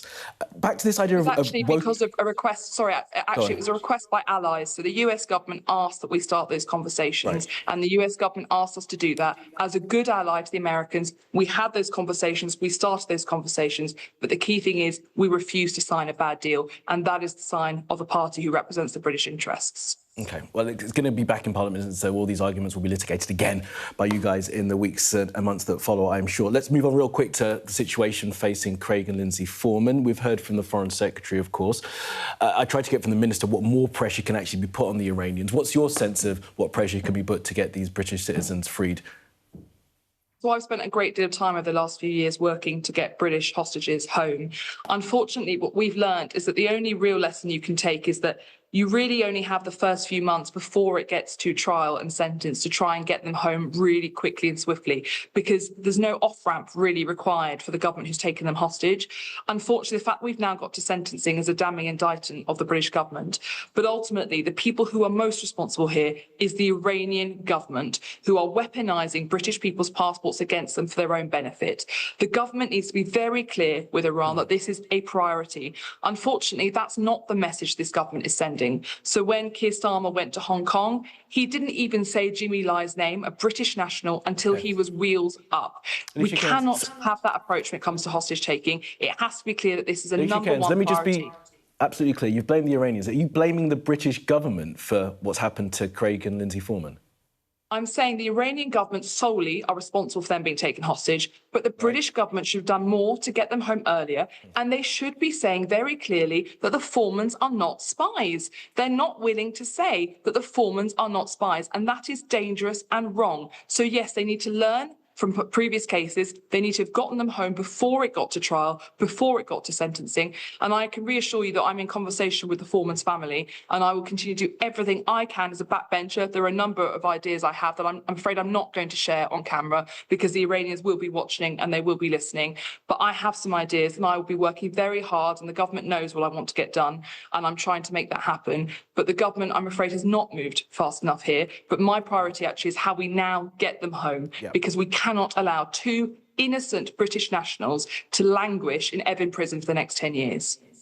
Alicia Cairn, Shadow National Security and Safeguarding Minister. Always good to speak with you, Alicia. Thanks very much for being with us this morning. Now, politicians and experts are calling for suicides to be investigated as potential homicides in cases where a person who takes their life has been affected by domestic abuse. There are further pleas for improved training for police so they can understand the full impact of domestic abuse and move away from what's described as a tick-box approach. I'm very pleased to say we can now speak to the former Victims Commissioner, Dame Vera Baird, who is joining us live. Dame Vera, thank you very much for making the time to speak to us today. It's always good to get your sense on these. So talk to us about this call to try and close the gap in law. It would seem like a pretty obvious gap in the law to me, a layperson. Why is it taken until now to address it? I don't think there is a gap in the law. I think the law is reasonably clear. What is failing, I'm afraid, is policing domestic abuse from start to finish. So we now have a project from the National Police Chiefs Council itself, which has investigated and discovered that in the last year, possibly the year before, forgive me for not having the date precise, whilst we know the old statistic hasn't changed, 2 to 3 women a year are killed by violent partners, 80 were in that position last year, and 98 suicides were associated with domestic abuse. In other words, the police own data seems to show that more women are being driven to suicide by domestic abuse, even than that horrible data of 2 to 3 women a week being killed by a violent partner that we have lived with, unfortunately, for many years, trying to reduce. This is now a very clear indicator that any suicide, where there is any link with domestic abuse, or where there even may be, needs to be investigated properly, because it may be, firstly, of course, foul play. It may not be suicide at all. But secondly, if the abusive partner has driven their partner to suicide, then that is manslaughter in law. The CPS, with whom I had a meeting with lots of other women from the domestic abuse sector last year, were very interested in trying to improve their prosecutions for this kind of manslaughter. They have, I think, done only 3. They have succeeded with 1, where the man changed his plea to guilty because they called excellent expert evidence about the impact of, domestic abuse when it's coercive control is really not that far away from modern slavery inflicted by the man you thought loved you. All of that has been done and needs to be taken care of. When the police go to a suicide, they go to an unexplained death. And unfortunately, they look at it, see what they think they see, i.e. a suicide, and that's the explanation. And they take the matter no further. I mean, one has to say very plainly, of course, that if the police were policing domestic violence better, many people would not get to the state where we are seeing them as a statistic for either murder or manslaughter of this kind. Dame Vera, the figure that you were quoting there is from the National Police Chiefs Council of 98 per year. And thank you for the correction that there's not a gap in the law. It's about how the law that is there is enforced. So what hurdles are there then preventing these kind of prosecutions? And talk to us a little bit more about the way that police investigate these kind of situations and this idea of a tick box exercise. I mean, basically that tells me that they're not investigating it at all. Yeah, well, I think, if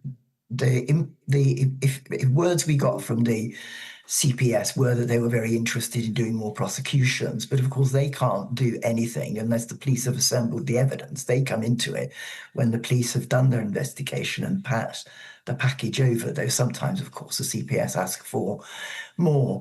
But the cases that have been dealt with, I think the BBC produced a very good account of a girl called Katie Madden, who was absolutely in this position.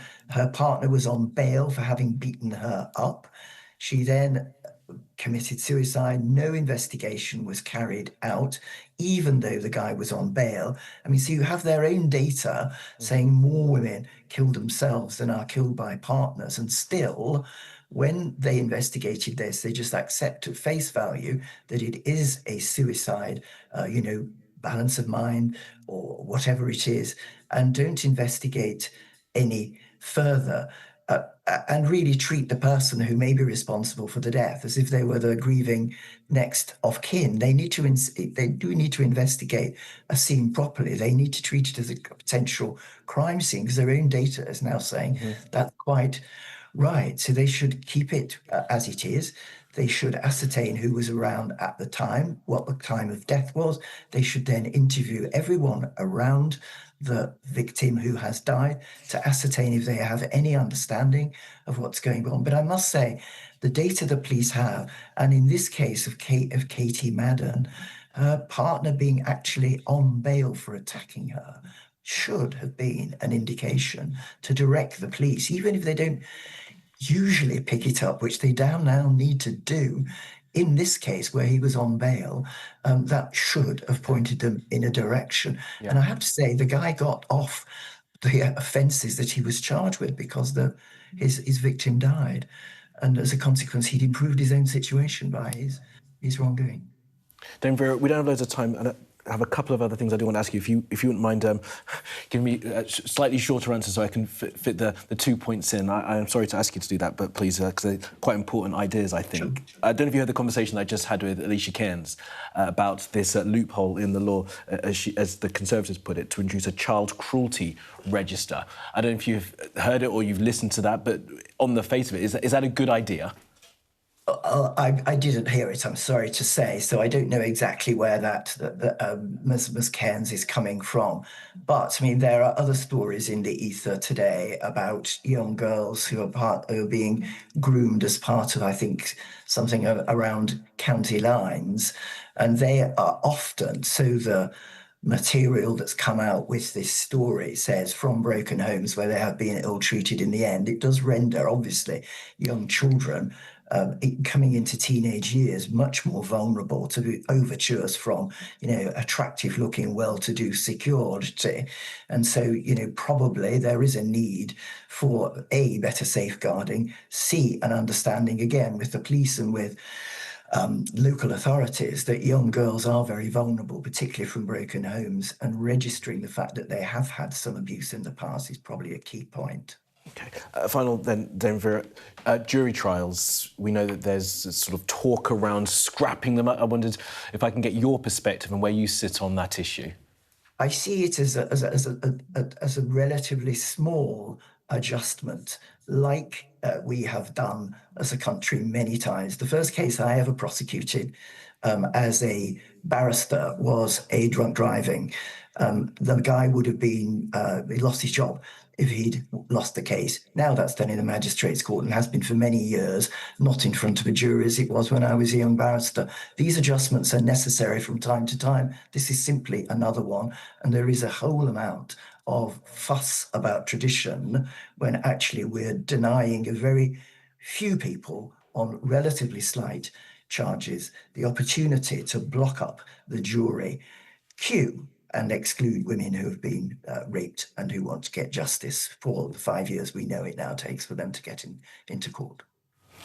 Dame Vera Baird, former Victims Commissioner, always good to speak with you, Dame Vera. Thank you very much for taking the time and giving us your time today. Thank you. Now, 8 skiers have been found dead following avalanche in California. There have been more avalanches in other parts of the world. We're going to speak to a off-piste ski trainer next about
What's the best thing about being a Sky News journalist? Who's funnier? being a Sky News journalist? A special edition of The World with me, Yalda Hakim. Pakistan has the right to respond. You're like, what? Historic day here today. Congratulations, this is a huge moment. But what happens now? The best thing about being a Sky News journalist?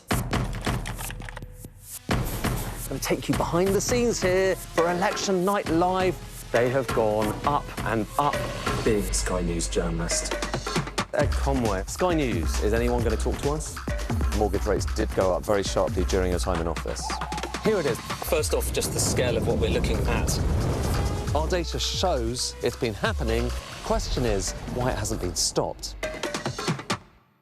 Now, the bodies of 8 skiers have been found after an avalanche near Lake Tahoe in the United States. The group was part of a guided tour with 6 other skiers who were rescued 6 hours after the avalanche hit. One remains missing. The local sheriff said the rescuers are enduring tough conditions to try and bring the bodies down off the mountain. Our mission now is to get them home and making sure that we're doing it safely and in constant conversation with those families. All right, let's speak to Chris Radford, an off-piste safety trainer at Henry's Avalanche Talks. Chris Radford, thanks very much for being with us. It would appear, from the headlines at least, that there's been an uptick in avalanches. Is that right? Yes, this year has been exceptionally risky, and there have been more avalanches and and a few more fatalities than we might normally expect. I saw the report about California last night. I'm more familiar with the situation in the French Alps, but I noticed that the report from California also mentioned a thing called a weak layer in the snowpack, and this is something that we've experienced in the French Alps this year. Well, tell us what that is. What is this weak layer?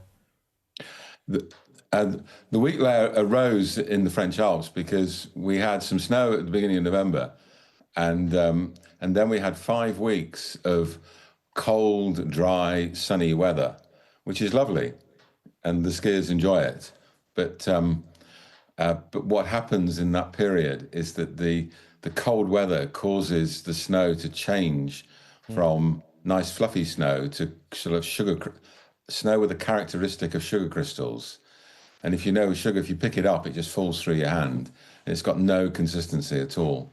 So after 5 weeks of this, the top layer of the snow had all these sugar crystals. The experts call it surface hoar, and on it. And then in the beginning of January, a metre of snow fell on top of that, and which was great from the point of view of protecting the snowpack, but it was very hazardous, and because the snow is sitting on these sugar crystals and it is not very well bonded to the slope.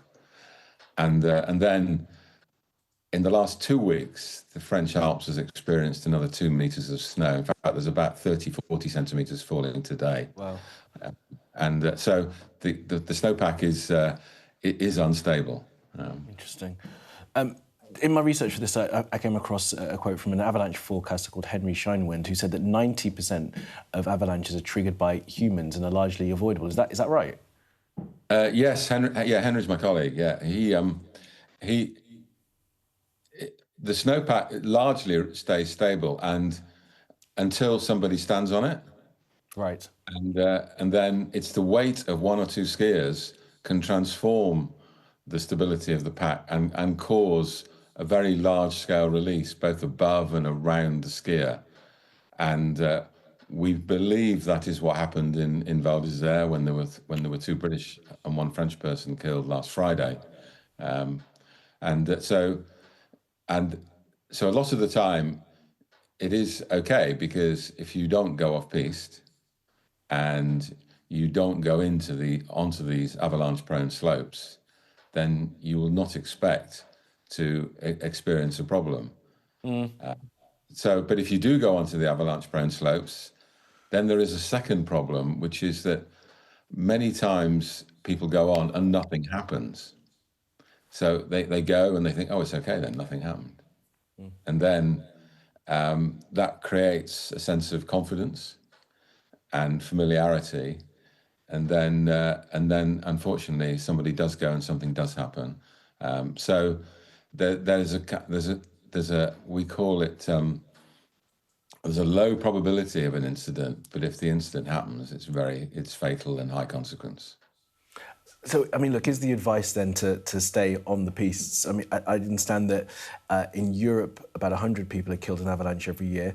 It's 4 times higher than in the US, where sort of off-piste skiing is more strictly restricted. I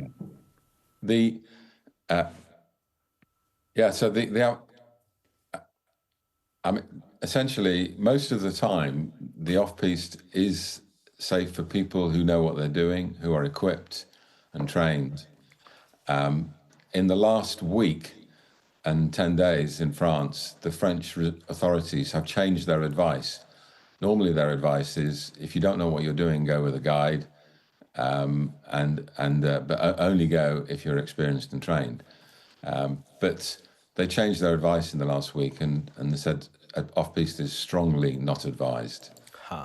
And when that resort advice comes out, then it's important for us to pay attention to it. So you're absolutely right. I would say if anybody's visiting the Alps, it's quite safe to go there.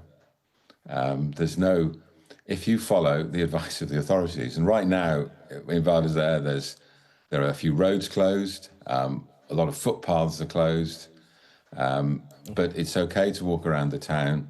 A lot of the buildings have been told to close their shutters at the back because there's an expectation this afternoon of the risk going up again.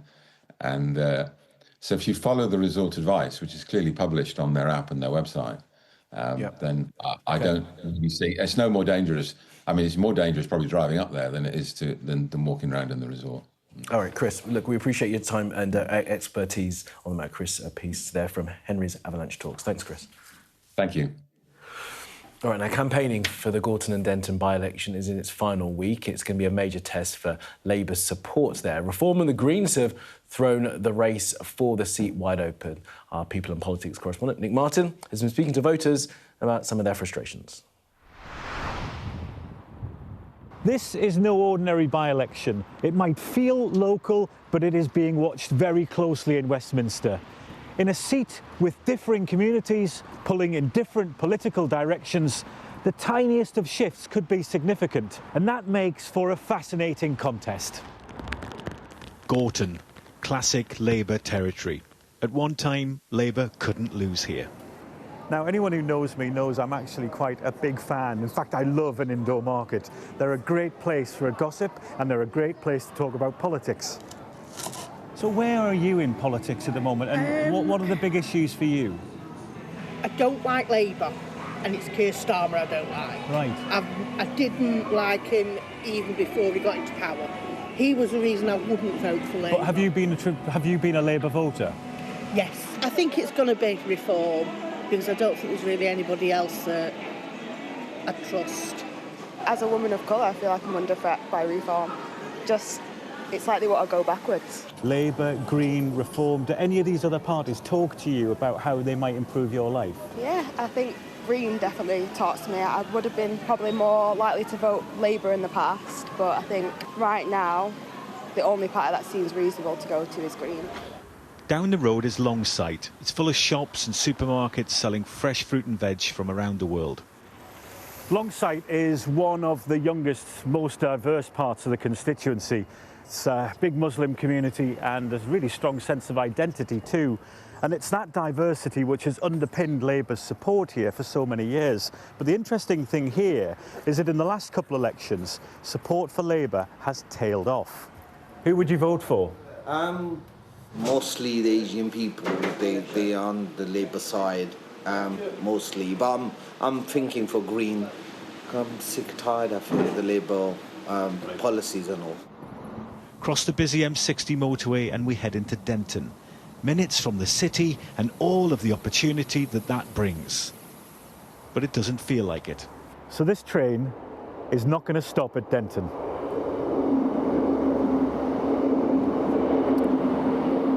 And that's exactly why I brought you here. Because Denton has one service a week on a Saturday. The train goes down the line and then it comes back up the line. Why is that important? It speaks to a sense or a lack of ambition, connectivity. And when we hear that towns feel like they're forgotten or left behind, this is a very visual example of that. Most here work in retail or social care, and a quarter of jobs here pay below the living wage. You know, there's a by-election here and they've got Reform, Conservative, Labour. Doing Reform. Say that again, mate. I'm actually doing Reform. Why is that? Listen, it's cost of living, it's immigration, it's a number of things. You've just got to sit down and think which is best, don't you? Which is the best policy for you. This by-election won't change the balance of power in Westminster, but it might tell us something about the balance of feeling. Who feels heard? Who feels part of something bigger? Who feels left out? In politics, that mood, that feeling, it matters. Nick Martin, Sky News, Manchester. Well, the full list of candidates in the Gorton and Denton by-election on your screen now.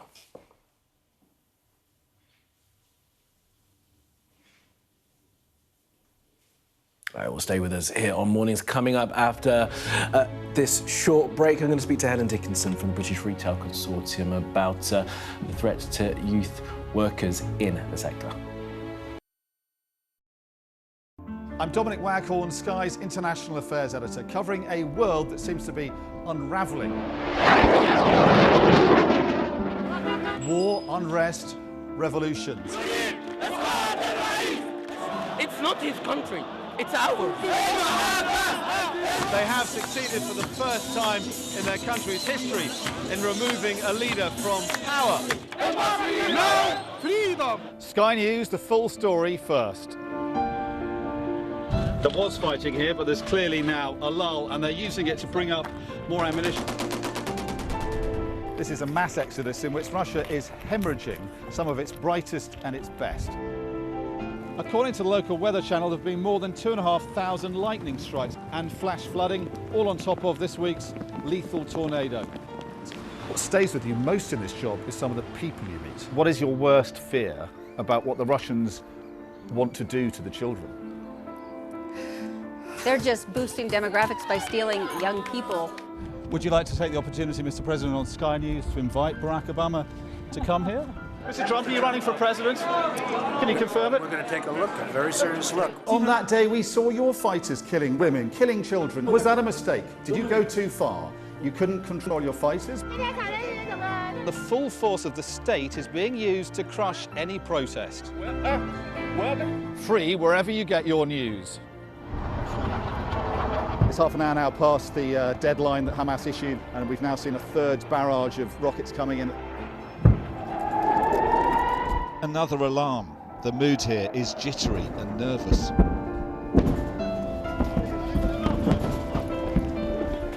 We're seeing the world get more and more divided, and it's our job to try to make sense of it all. People that pod together, they have a little hive brain going on. They've not had a good week. I've had a good week. There's a teaser there, a teaser. Oof. OK, nothing to see here, drama over, full stop. Anyway, we'll get to that. She will be mortified. Because she's the first female chancellor. I popped upstairs, made myself a cheese sandwich, and now I'm with you. Annalise has come dressed in the magenta of electoral dysfunction. Available wherever you get your podcasts. What's the best thing about being a Sky News presenter?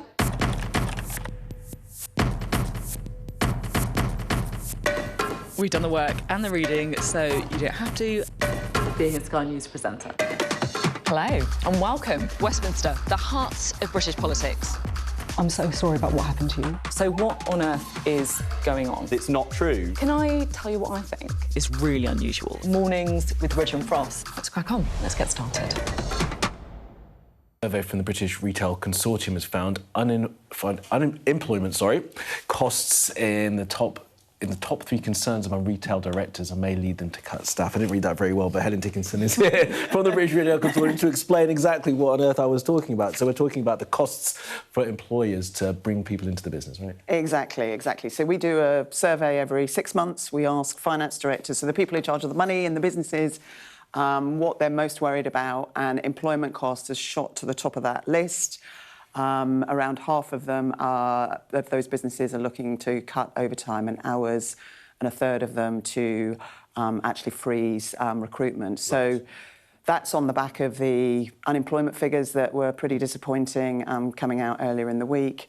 And I think our big concern, or certainly when I talk to retail businesses, is really thinking about the outlook for particularly entry-level, flexible jobs. And the reason why I think employment costs has come to the top of the list is we've had the national insurance increases, we've seen increases in national living wage, but now it's all about how the Employment Rights Act, which has now passed Parliament, how it will be implemented and the detail of that, and making sure that that is done in the right way and actually supports flexibility and employment rather than undermines it when we really need to keep those young jobs. Yeah, and the young jobs is on 16% unemployment for 18 to 24-year-olds. Speaking to the government this week, they've made it quite clear they're going to try and stick to that commitment to raise the minimum wage for young people. Are you saying that companies are thinking about not hiring those kids for those jobs now? I think we've already seen that. So over 70,000 jobs have been lost in retail over the course of the last 12 months. Retail is still a really big employer. 3 million people work in the industry up and down the country, in every community. 1 in 5 of us actually started our working career. So did I. In retail, and it provides those really vital sort of life skills that help us all in whether we stay in retail or go into other jobs. So I think it's a warning cry, really, a watch out to say, there is a rising crisis among youth unemployment, and we need to make sure we're not making that worse, and implementing the Employment Rights Bill in the right way is absolutely key to ensuring that. Well, you're the second person on this show to warn. The Federation of Small Business are doing it too. With the government listening, we've only got about 30 seconds. I think the government are engaging. There's plenty of opportunities to talk to them. I think the proof will be in the pudding as to what decisions they make. So, the outlook is absolutely in their hands. They've got the right connections with business. They just need to make sure that they're listening and that we don't end up with those unintended consequences. And Dickinson, Chief Executive of the British Retail Consortium, thanks very much for being with us and good morning to you. And I'll be back with your headlines in just a couple minutes' time.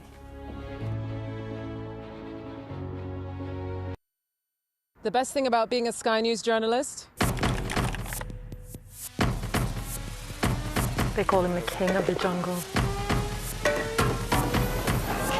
Being a Sky News journalist. Yusra Al-Baghir has this report. And this is what's left of it. As a woman of colour, how did the Harris campaign speak to you? People risk their lives to speak to us for this report. Mr. Zuma, Sky News. We're trying to see as much as we can.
Hello then, a very good morning. It is 9 a.m. and this is Mornings. I'm Kamali. Here's how we're looking. A British couple sentenced to 10 years in prison for espionage in Iran. The founder of Facebook, Mark Zuckerberg, in court in the US in a landmark trial over whether his social media platforms are deliberately designed to be addictive for kids. South Korea's former president, Yoon Suk-yeol, handed a life sentence for masterminding an insurrection and imposing martial law. We're going to look ahead this hour to next week's crucial by-election as our People and Politics correspondent Nick Martin has been on the streets of Gorton and Denton. And we are going to celebrate 75 years of mischief as a new 50p coin is released featuring Dennis the Menace and Nasha.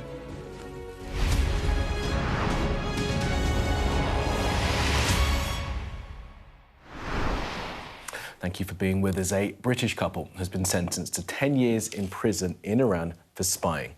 Lindsay and Craig Foreman were arrested in January of last year as they were passing through Iran on a motorcycle trip. The couple are from East Sussex and deny the allegations that they face. Let me take you through how we reached this point. On the 3rd of January last year, Craig and Lindsay were detained while travelling through the country. They were on an around-the-world journey. On the 18th of February, they are charged with espionage offences. On the 8th of June, Craig is transferred to the notorious Evin prison. That's the same place where Nazanin Zaghari-Ratcliffe was held. 4 months later, on the 9th of October, Lindsay is moved to Evin, but kept separate from her husband. And then yesterday, they were sentenced to 10 years following a trial that lasted just 3 hours.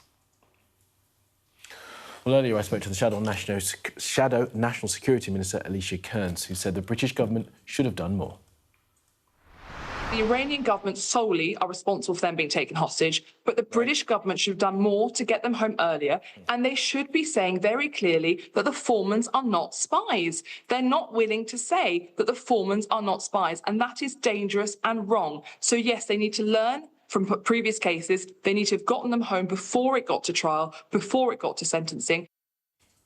Well, Graham Stothard, our correspondent, is here for more on this. I mean, Alicia Kearns were quite clear that the government should have done more. What's been the wider reaction? Well, yeah, it's not just the opposition who are piling the pressure on the family as well. They're really, obviously, very concerned for their welfare. I mean, this is a couple from East Sussex who went on this dream once-in-a-lifetime trip and have ended up in one of the world's most notorious prisons in Iran, a prison which has been haunted by allegations of torture, of inhumane treatment for decades. I mean, the news of the sentencing actually came from the family. There was a statement from Lindsay Foreman's son, Joe Bennett. He said, "My parents have now been sentenced to 10 years following a trial that lasted just 3 hours and in which they were not allowed to present any defence. They have consistently denied the allegations. We have seen no evidence to support the charge of espionage. They have already spent more than 13 months in detention, and we are deeply concerned about their welfare and about the lack of transparency in the judicial process. We were previously told that once sentencing occurred, further action would follow. We now hope that the UK government will act decisively and use every available avenue to secure their release." So again, just pushing the government into some kind of stronger response. And obviously, they're deeply concerned for their health and welfare. But before this even happened, there was already reports that they were losing weight, not eating, being kept in solitary confinement in separate wings of this horrendous prison. Craig Foreman has described being kept in an 8-foot cell with just a sink and a toilet. And the family, you would expect them to respond really strongly. Yvette Cooper, the Foreign Secretary, has said that this sentence is completely appalling and totally unjustifiable. We will pursue this case relentlessly with the Iranian government until we see Craig and Lindsay Foreman safely returned to the UK and reunited with their family. Craig Foreman has actually said the only thing inside the prison keeping him going is these once-a-month meetings that he is allowed with his wife, Lindsay. And the real concern, actually, aside from their health and well-being, which is number one, is the fact that actually they're going to be used as a kind of a pawn in a wider geopolitical game by Iran to needle the UK government, a real pressure point.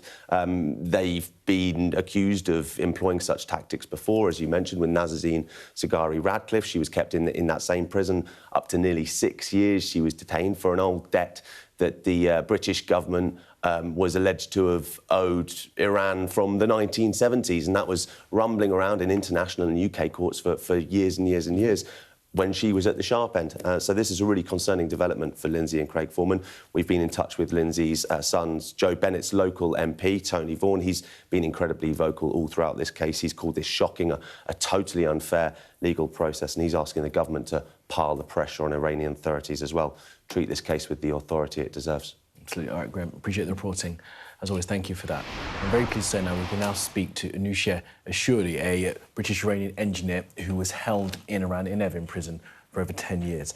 Anousheh Ashouri, thank you very much for being with us. It's always a pleasure to speak with you. Just I want to get, first of all, what you thought when you heard this news that Craig and Lindsay Foreman had been sentenced to 10 years. Yeah, I was anticipating that.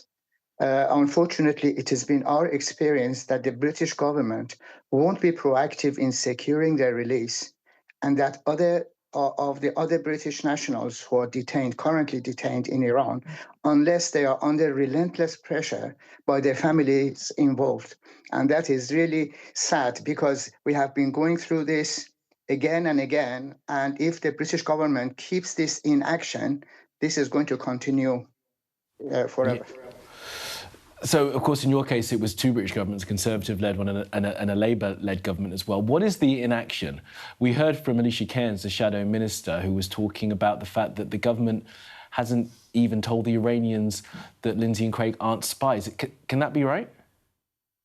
When I was there were many other people in the same situation as I was, and I knew that they were not spies because, I mean, we were not even educated enough to become one. It's so ridiculous. And I had so many innocent inmates living with me. But the fact is that in addition to Lindsay and Craig, there are others that I am aware of, British citizens, who are still in Evin prison. And I think, in a sense, this is a step forward, because now that they have been sentenced, now we should see what the Iranian government wants in return. For their freedom. Right, so that's where the hostage diplomacy gets underway. And in your case, when you were freed in 2022, this was because of the settling of what the Iranians saw as that debt for those tanks from the 70s. Is that right? And the 400 million? Yes, yes. Now we should see what the Iranians are going to come up with. Extraordinary. Talk to us about Evin prison. We call it notorious, one of the worst prisons, certainly in Iran, if not around the globe. Tell us what it is actually like inside that facility. It's just hell, in one word. And I'm really sorry that they ended up there. They were just tourists going through Iran, and unfortunately, this happened to them. Anousheh, I'm sorry to take you back to that moment. I'm sure it must still be really painful thinking about that time you had to spend there.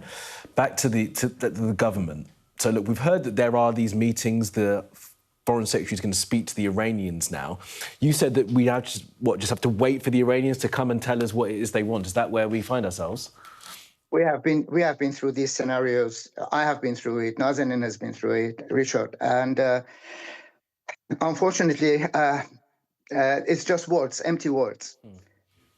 We need action, and we need action now. Not only for Lindsay and Craig, with the other British nationals who are there, and I am aware of, and nobody is talking about. Anousheh, look, you're a British Iranian. Iran has been in the headlines for the past few weeks. We know what the situation is there with this, the protest movement, thousands on the streets, perhaps tens of thousands killed. It's right in the middle of the global attention right now. Is that why the Iranians, do you think, have chosen this moment to try and put the screws on the British government? I don't know, but I was anticipating this. This is the cliche procedure that goes on. So regardless of whether there has been an attack on Iran or the present situations, this is the cliche routine that the Iranian government goes through in order to achieve their hostage diplomacy expectations from countries like Britain. It's just chilling that we have to now wait to hear from the regime to find out exactly what they're going to want. Yeah, but the British government should not sit there inactive. That is what that makes me angry. It has been going on again and again, and enough is enough.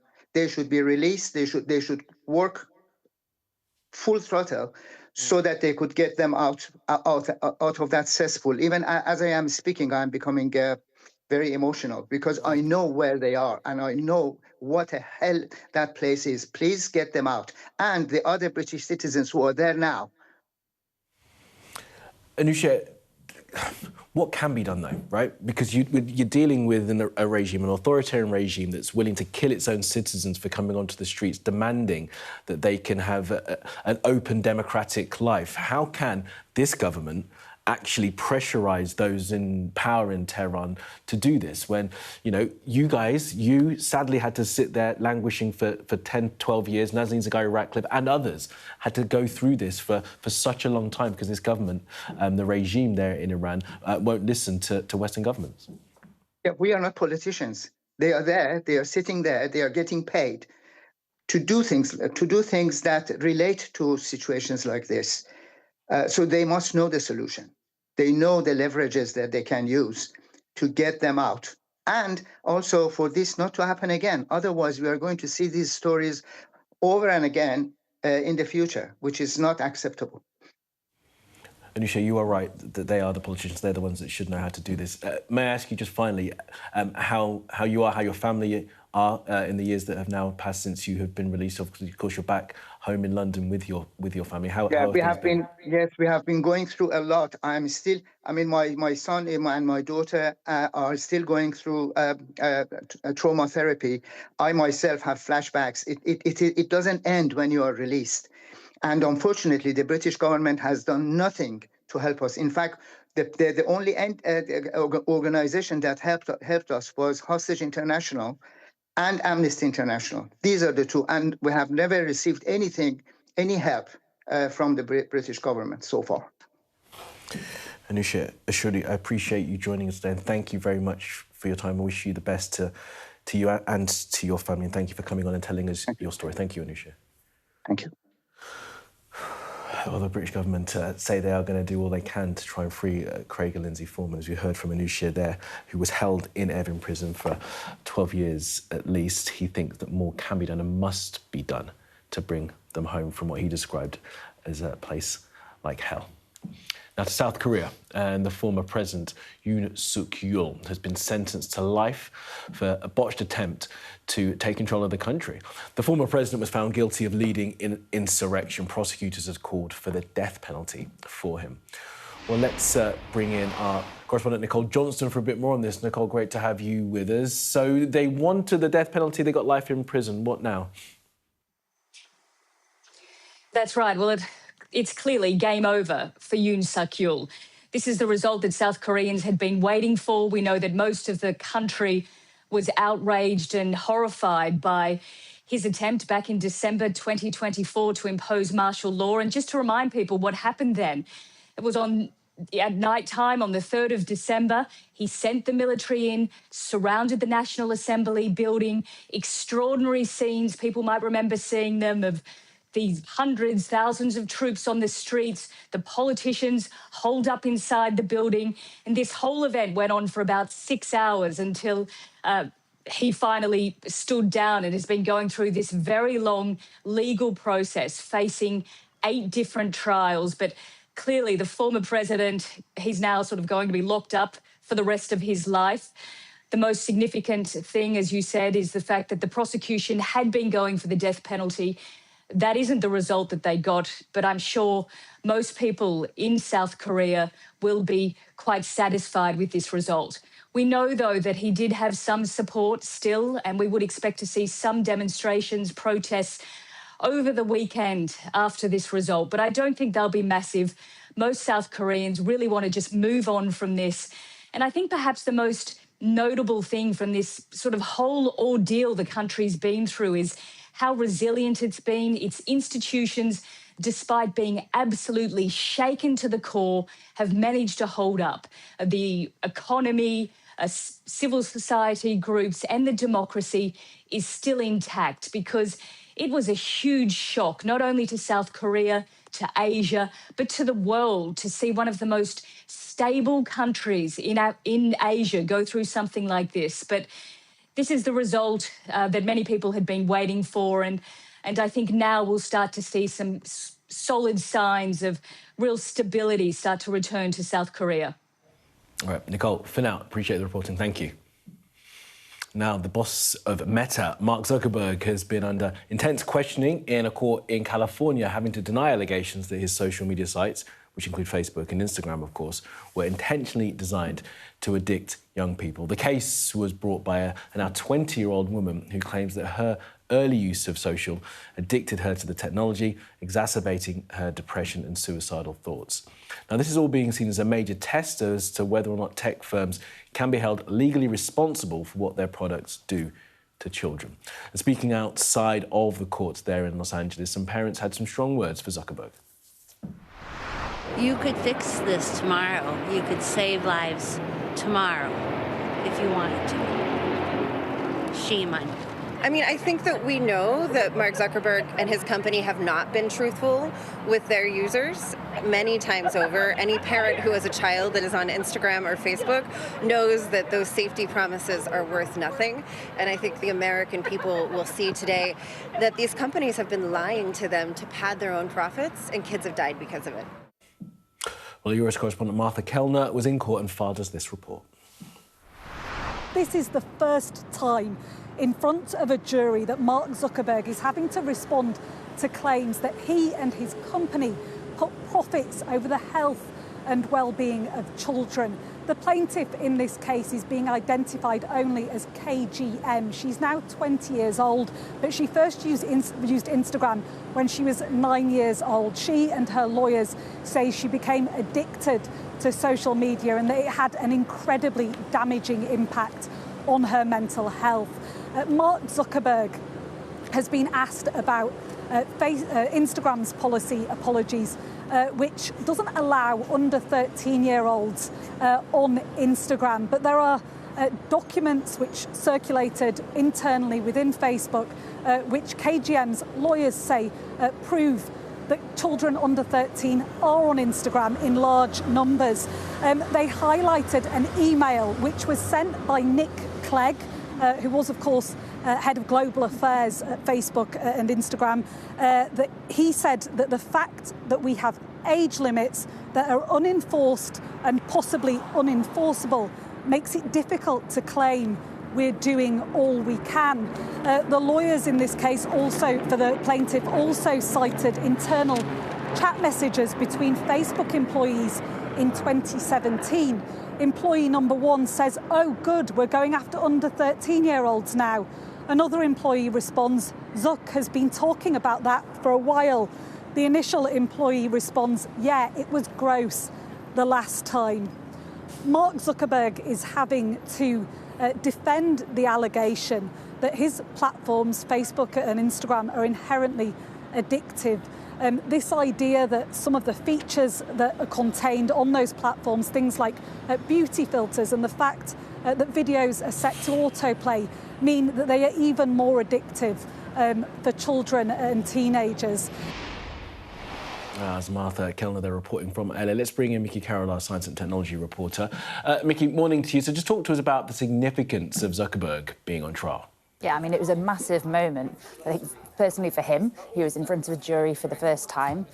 He talked about, he was pushed on his media training that he'd had before he came to court, and he admitted that he's not very good at public speaking. So personally for him, this would have been a big moment. But for the families who have been campaigning for years to find out what's been going on behind the doors of social media companies, this was huge. I mean, there's been this kind of growing movement around online safety to try and hold social media companies accountable for what they say are addictive features like infinite scrolling or body image filters that kind of they say can harm the mental health of young people. And so hearing from Mark Zuckerberg in court was really important. Yesterday, I heard from Matthew P. Bergman, who's a lawyer who works for the Social Media Victims Law Center in the US. They represent it's over 1,700 cases at the moment of families who are suing social media companies over online safety worries. He said that this was the moment that families have been waiting for, that they were looking for accountability from Mark Zuckerberg finally. Whether they got that or not, I think we'll have to hear from them. A lot of the kind of big moments actually came from the plaintiff's lawyer pointing things out to Mr. Zuckerberg. But yeah, it was a really significant moment for him. And Mickey, look, put this trial that we're seeing now and others around it in sort of the context of trials that have tried to deal with huge business, like when tobacco was gone after on trial. Yeah, I mean, so this trial is the first of a series, essentially. So I mentioned there the thousands of cases that are currently active in the US. There's a sort of a mega trial happening at the moment where KGM is the first plaintiff, and then there'll be court cases that follow. And the idea is that the lawyers in these trials are now targeting the way the platforms are designed themselves rather than the content on them. They're going after a new line of attack on social media companies, hoping that that will mean that they can be held accountable for any harm they might have caused. And there's a parallel being drawn to the 1990s when tobacco companies were finally held accountable for selling and marketing products that they knew were addictive, and then they had to change their practices. That's being compared to this moment because there is the legal system in the US is now flooded with litigation against social media companies. And I think there's kind of a couple of cases that are really worth following. There's this case in LA, and there'll be there's 9 consecutive cases that will follow in LA. There's also a couple of cases being brought by British families. So we've heard recently from the 5 British parents that are suing TikTok over the deaths of their children. That'll be really significant over whether TikTok has to change its algorithm. There's another case where a Scottish family are suing Meta again over the death of their son Murray. They want data practices changed. And so all of these cases can kind of chip away at what people know about how social media companies operate and could turn this into a real turning point for online safety. All right, Mickey, for now, I appreciate that. Thank you very much. The Polish Prime Minister Donald Tusk has, in the last few minutes, said that all Polish people who are in Iran should leave the country immediately. He said that in a few hours' time, there may be no more possibility to evacuate Poles from Iran. Donald Tusk telling all Polish nationals to get out of the country as soon as they can. This, of course, comes as talks between the US and Iran this week have now come to an end, and the US continues to have a huge military presence in the region. Donald Trump threatened for many weeks that there would be a strike on Iran if those talks did not achieve what he wanted. He wants there to be no nuclear program from the Iranians. That's something that's supported by the Israelis as well. He was also put into his demands from the Iranians that they significantly reduce their ballistic missile stock, something that the Iranians had said was a red line. Trump has also sent a number of carrier strike groups to the region, the US Abraham Lincoln, the USS General Ford, a number of submarines as well. And there is concern that there may well be a strike incoming from the US as well as the Israelis. So in the last few minutes, the Polish Prime Minister telling Polish nationals who are in Iran to leave as soon as they can, because he says in a few hours there may be no more possibility to evacuate them. Now, 8 people have been found dead after an avalanche in California. We're going to hear from a person who trains people to ski off-piste next.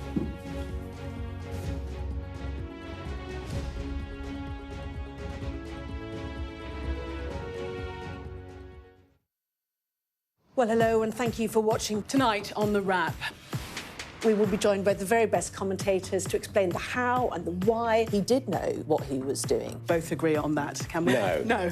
Can expect more analysis. This is going to get deeper. I think it's going to end up with Russia. Is war inevitable? What he's interested in is a deal. That doesn't rule out strikes. I disagree. And laughs along the way.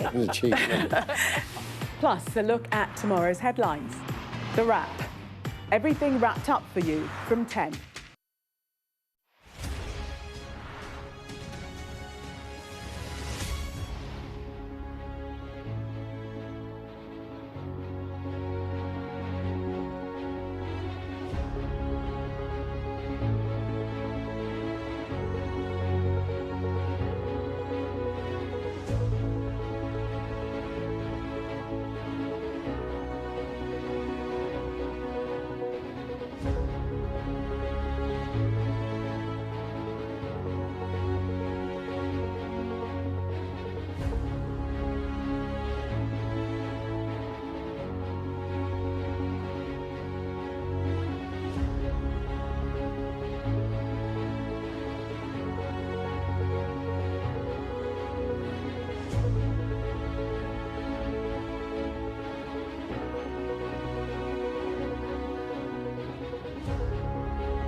What's the best thing about being a Sky News journalist? Who's funnier? Being a Sky News journalist. A special edition of The World with me, Yalda Hakim. Pakistan had the right to respond. You're like, what? Historic day here today. Congratulations, this is a huge moment. But what happens now? The best thing about being a Sky News journalist? I'm going to take you behind the scenes here for Election Night Live. They have gone up and up. Being a Sky News journalist. Ed Conway, Sky News, is anyone going to talk to us? Mortgage rates did go up very sharply during your time in office. Here it is. First off, just the scale of what we're looking at. Our data shows it's been happening. Question is, why it hasn't been stopped. Now, the bodies of 8 skiers have been found by rescuers after an avalanche near Lake Tahoe in California. The group were on a guided tour and 6 others had to be rescued after 6 hours following the avalanche hitting. 1 person remains missing. The local sheriff said that rescuers are having to deal with tough conditions to bring bodies down from the mountain. Our mission now is to get them home and making sure that we're doing it safely and in constant conversation with those families. Well, Morgan Chesky is a correspondent from our partner broadcaster in the US, NBC, who sent us this. We're here in Soda Springs, not far from where those rescue crews went back into the mountains to try to reach this group of missing skiers. And unfortunately, authorities confirming the worst fears, and that is, of those 9 still missing, 8 are confirmed dead, and the 9th skier that is missing is still presumed dead at this point. This is now the deadliest avalanche in California history that happened when this group of 15, including 4 professional ski guides, went into the backcountry several days ago on a ski trip, staying in a hut near Castle Peak, a rugged remote area about 25 miles northwest of Lake Tahoe. And it was on their return trip, the final day of this excursion, when this group found themselves caught in the middle of a massive avalanche that authorities now say was about the size of a football field. At this hour, search crews are trying to find the 9th missing skier, and in a heartbreaking update, we've learned that the one skier that's still missing is the wife of one of the rescuers here in California. Conditions deteriorating today. The town of Truckee, California, received nearly 2 feet of snow yesterday. We know that there could be that much falling today, and that's making search efforts that much harder here in the Sierra, where this is an area that's used to seeing heavy snow, but certainly when you have foot after foot fall, the fact that it fell on a weak crust of snow that fell several days ago, that is what made this area at such high risk for avalanches, and that is why experts say that they're extending the risk yet another day, telling anyone who goes into the backcountry here, please reconsider. Conditions are still incredibly treacherous here in California.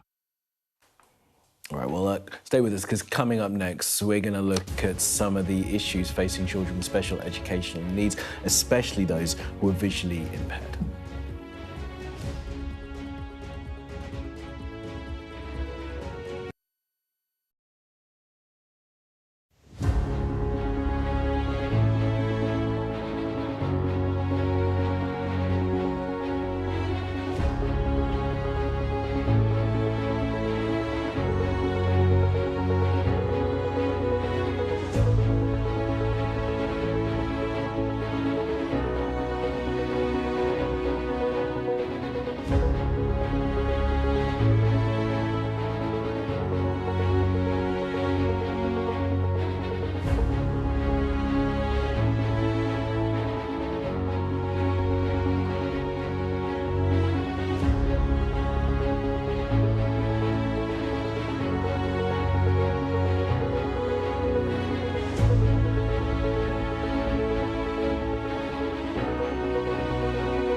All right, thanks for staying with us. Some breaking news to bring you that's just come in the last couple of minutes. And the Prime Minister, Sir Keir Starmer, has decided to appoint Dame Antonia Romeo as Britain's first ever female cabinet secretary. Well, it's been rumoured and now it's been announced. I'm pleased to say Amanda Akas, our political correspondent, has joined us. Amanda, so tell us about who Dame Antonia Romeo is.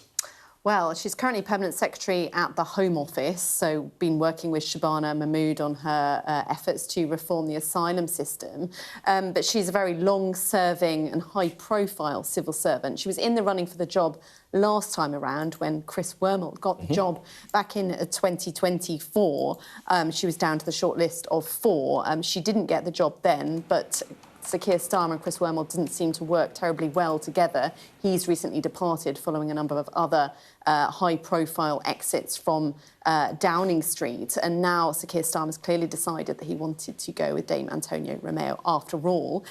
Now, she's an interesting appointment. She's someone who's described as quite a disruptor, not a kind of usual civil service leader. She would, of course, be the first ever woman to have that role, which is effectively the lead civil servant, the person who's in charge of making sure that the government's business actually gets done by civil servants. So they're a civil service appointment, but they have to work very closely with the government of the day, of course. Now, it's not an appointment without controversy. She has been very successful in her roles here in this press release. We're hearing that she, as Permanent Secretary of the Department of International Trade, set up a new department from scratch. She's also worked in the Ministry of Justice as well as the Home Office. Previously, she was also the UK's Consul General in New York to the UN. And there was a news story, there are a few news stories out in the past week about allegations of bullying and other complaints against her during her time there, which the civil service have kind of hit back and suggested, well, sources have kind of hit back and suggested that there's misogyny in this kind of briefing, that it was just one complaint that was dismissed,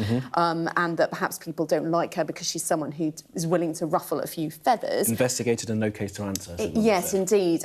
But there was quite a strong intervention from Lord MacDonald, who was the top civil servant at the Foreign Office at the time, who really said he'd raised concerns with Number 10 about making this appointment, which is particularly relevant because, of course, everything that's happened with Peter Mandelson, his appointment as the ambassador to the US, and all the controversy about the perhaps lack of detailed vetting that went on in that case. So that's why I think there's been so much interest in that. But clearly that's something that has really been quite forcefully pushed back on. The Prime Minister's decided to go with her. He says, I'm delighted to appoint Dame Antonia Romeo as the new Cabinet Secretary. She's an outstanding public servant with a 25-year record of delivering for the British people. He says he's been impressed with her since she became Prime Minister for her professionalism, determination to get things done. He talks about the government's work trying to tackle the cost of living and saying it's essential we have a Cabinet Secretary who can support the government to make this happen. Antonia has shown she's the right person to drive the government to reform, and I look forward to working with her to deliver this period of national renewal. She's given a quote saying it's a huge privilege to be asked to do this job. She loves the civil service, and she's looking forward to working with all her colleagues across the civil service to work with the Prime Minister and the government. Now, interestingly, in light of those kind of questions about vetting, in the press release, we're also told that the first Civil Service Commissioner, a lady called Baroness Gisela Stewart, you might remember her from the Brexit years, but that's her job to kind of look at these things. And she says she's approved a comprehensive due diligence process and agreed with the conclusion drawn, which was to appoint her, saying that she's got an excellent track record in leadership. So we're told that she was decided to be a suitable candidate the last time around. This time there's been an enhanced due diligence process, and once again they've approved her for the job. So certainly she's got a big in-tray, but she's now at least is recessed. They've decided to make the announcement on Thursday ahead of the start of the new parliamentary term on Monday. Fascinating stuff. T's crossed, I's dotted, and we now have a new Cabinet Secretary, the first time a woman has held that role in 110 years. She'll take up the position next week. It says immediate effect, so she's starting right now, but she's all ready to get going when all the MPs come back. Absolutely. I appreciate you. Thank you so much for that. Now, a leading charity says that upcoming reforms to special education must address serious gaps in support for visually impaired children. The pleas come from Guide Dogs and comes as new research shows that children are missing out on vital help in the classroom. Well, pleased to say we're joined now by Alex Clark from Guide Dogs UK, as well as by Lauren Looker-Hutchins, who's the mother of Jasper. Lauren, let's start off with you. Morning to you. Thank you very much for being with us. Tell us about the support that you guys as a family are given for Jasper. When he was very small, not an awful lot, it took a lot of personal sort of research to understand his albinism and find the specialists that knew a lot about it. And I would say all of the support primarily has come from charities like guide dogs and communities that you find through social media. I've made some amazing friends with children who have albinism and vision impairments. And I think the vision teachers and educational teachers, they want to do more, but their hands are tied. There's only so much they can do. Yeah. Lauren, you saw some lovely pictures of you and Jasper just there. How old is he now, and what support is he getting within schooling, if he's at schooling age yet? He's just turned 4. He's at preschool at the moment, so he starts school in September. This is one of the challenges that we're having at the moment, and Guide Dogs has been a huge help. And we're often met with, he's too young to have official support in place, like an EHCP. And I'm in the process of appealing an assessment at the moment. And I think this is the biggest problem, like who is deciding that someone doesn't have complex enough needs just for an assessment when there are many professionals saying, you know, this child is registered blind, he needs additional support. But teachers, they see how well he gets around and playing with his friends because it's all he's ever known. Yeah. But it takes him so much to keep up with his peers. And I think that's where the lack of understanding with vision impairment comes in, is just how hard it is for them to keep up, and the way that can show. So for Jasper, it shows in anxiety. And he just needs a bit more help, but we're just told until he's in school, like, there's no point. It's just a bit of a postcode lottery, really. Yeah, that's what we hear. The EHCP is the Education, Health and Care Plan, right? So it's something that many parents sort of have to go through the bureaucracy to try and get. Let's bring Alex in now, Alex Clark from Guide Dogs. Lauren has talked about how you guys are able to support. What more does need to be done, though, from government to make sure that people in Lauren's position get the support they need? Definitely. So our research has found that fundamentally children and young people with a vision impairment are missing out on the vital support that they need, that supports them throughout their education and for their opportunities in later life. So, for example, one type of support, habilitation support, is absolutely key to providing understanding of spatial awareness, mobility and orientation, which is crucial to their development. But our research found that 2/3, so 69%, haven't received this support. And in addition, specialist vision impairment teachers, our research found that 45%, so nearly half, have not received this support as well. Now, this support, as I mentioned, is absolutely vital to ensuring that children can start school with the best opportunities and to ensure that they're not put at an immediate disadvantage. Just a kind of a short delay in getting that support can have a very kind of big impact on their learning and development and lead them to be kind of falling behind or constantly having to catch up. Why is it, do you think, that vision impairment then doesn't get the sort of status, perhaps, that it needs in SEND provision? I think there's a lot of different factors behind that. Vision impairment is considered, in some cases, low incidence, but is a high needs support. So in some cases, particularly in schools or local authorities, they may not have as many vision impaired children that are looking to support and maybe have less resources and facilities to do so. That's why we're looking for the upcoming reforms of the special educational needs and disabilities system to tackle these issues. We would like to see, as part of those reforms, increased funding for local authorities to be able to provide that high needs support. We'd also like to see a clear workforce strategy, which ensures local authorities are best equipped to tackle demand, as well as improvements to inclusion, accessibility and accountability of support within schools. Yeah. Let's do the first thing first, funding. You'll know that there's not lots of money to go around. What conversations are you having with those policymakers, and what are they saying to you as to whether or not funding can be set aside for this particular part of the SEND provision? Well, we are aware that there are challenges, particularly local authorities, around funding. We hope that the government will include plans around how they look to address that within the white paper. Right. From our perspective, the evidence speaks for itself in showing that this support is absolutely vital, but at the moment, children and families aren't receiving the level of support that they need. We would like to see funding specifically for high needs specialist services that helps families to get that support wherever they are and whenever they need it. And on the workforce training, we'll know that from the reporting, it seems to be that there will be extra resources going into training teachers in SEND provision. Does there need to be specific training for dealing with kids that have visual impairment versus sort of broadly dealing with kids that have SEND needs?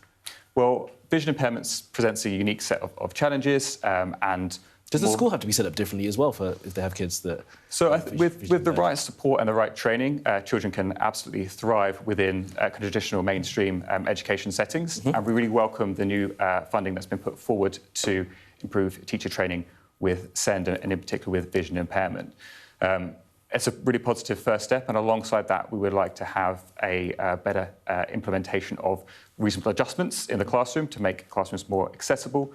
And to ensure that that support is very much kind of tailored to the needs of the individual and working closely with the specialist provision that's been provided as well. Let's give final word to Lauren, mother of Jasper. Lauren, thank you for sticking with us through that. So, look, you've heard the arguments there from Guide Dogs. How confident are you that, you know, when Jasper starts school in September, coming up, he will get the support that he needs from the school? What are the schools saying to you? Having that conversation already?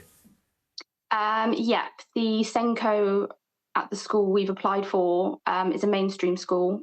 They seem fairly positive in providing the support, but it very much seems that it is going to come from the school rather than the government and something like an EHCP. And the issue with that is, as great as it isn't legally binding, so they can give this support, but if they don't have the staff in, the funding, if anything changes, they could just remove it. And obviously that's like detrimental to the child. And I think it's just so important when it's such a big part of their life and their journey. And I just think if they're not supported, they are our future. So they can thrive, they can do amazing things, but they need the support to be able to do it. You know, he's very clever, he's funny, he's kind, but he's already getting left behind, and I have to be his voice because he isn't old enough to advocate for himself. We're advocating very well for him right now, Lauren. So, look, all the best. I hope he gets the support he needs, and say hi to Jasper for all of us. Thank you very much for being here. He is here if you want him to come and have a wave. Let's just say hi to Jasper, just since he's there.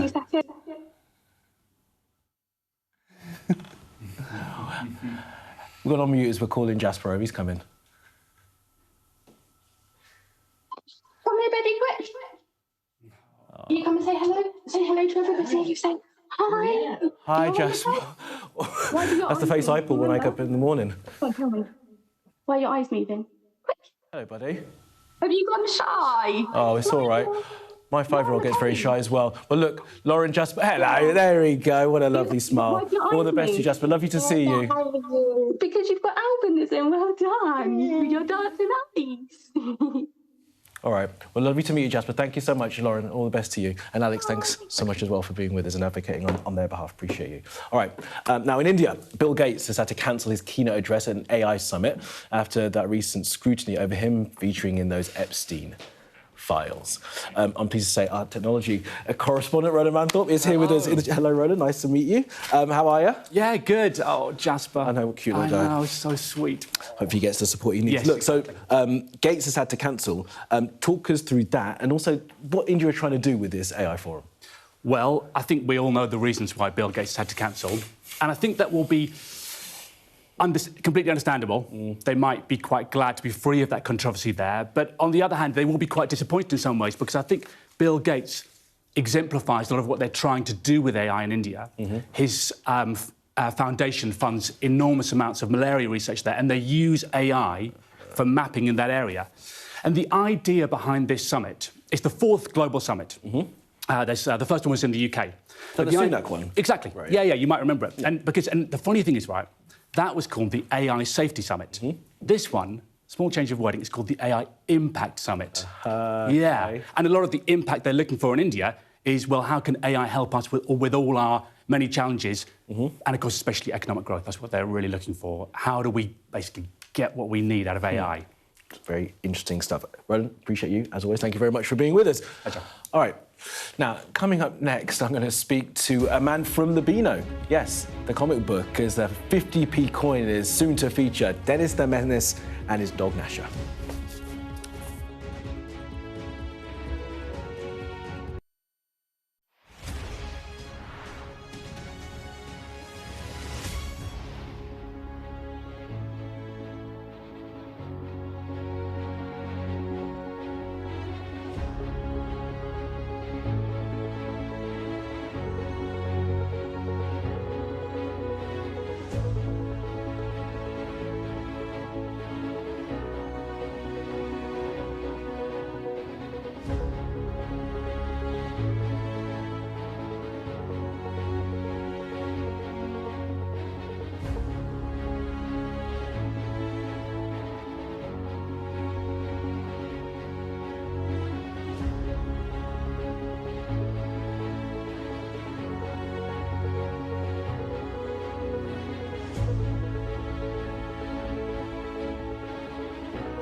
The best thing about being a Sky News journalist?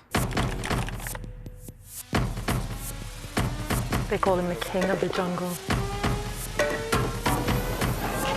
Being a Sky News journalist.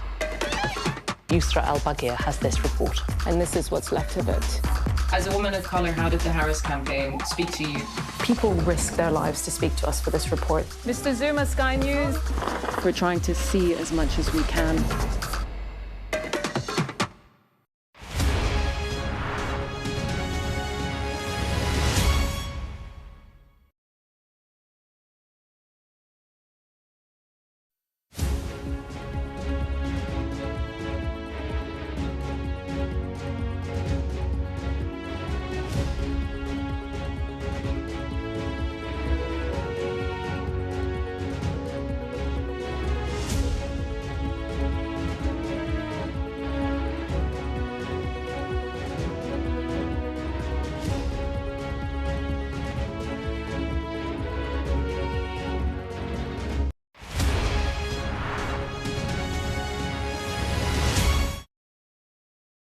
Finally, at this hour, Dennis the Menace will be appearing on a 50p coin to celebrate 75 years of mischief. So I'm pleased to say we're now joined by Director of Mischief at the Beano Comic.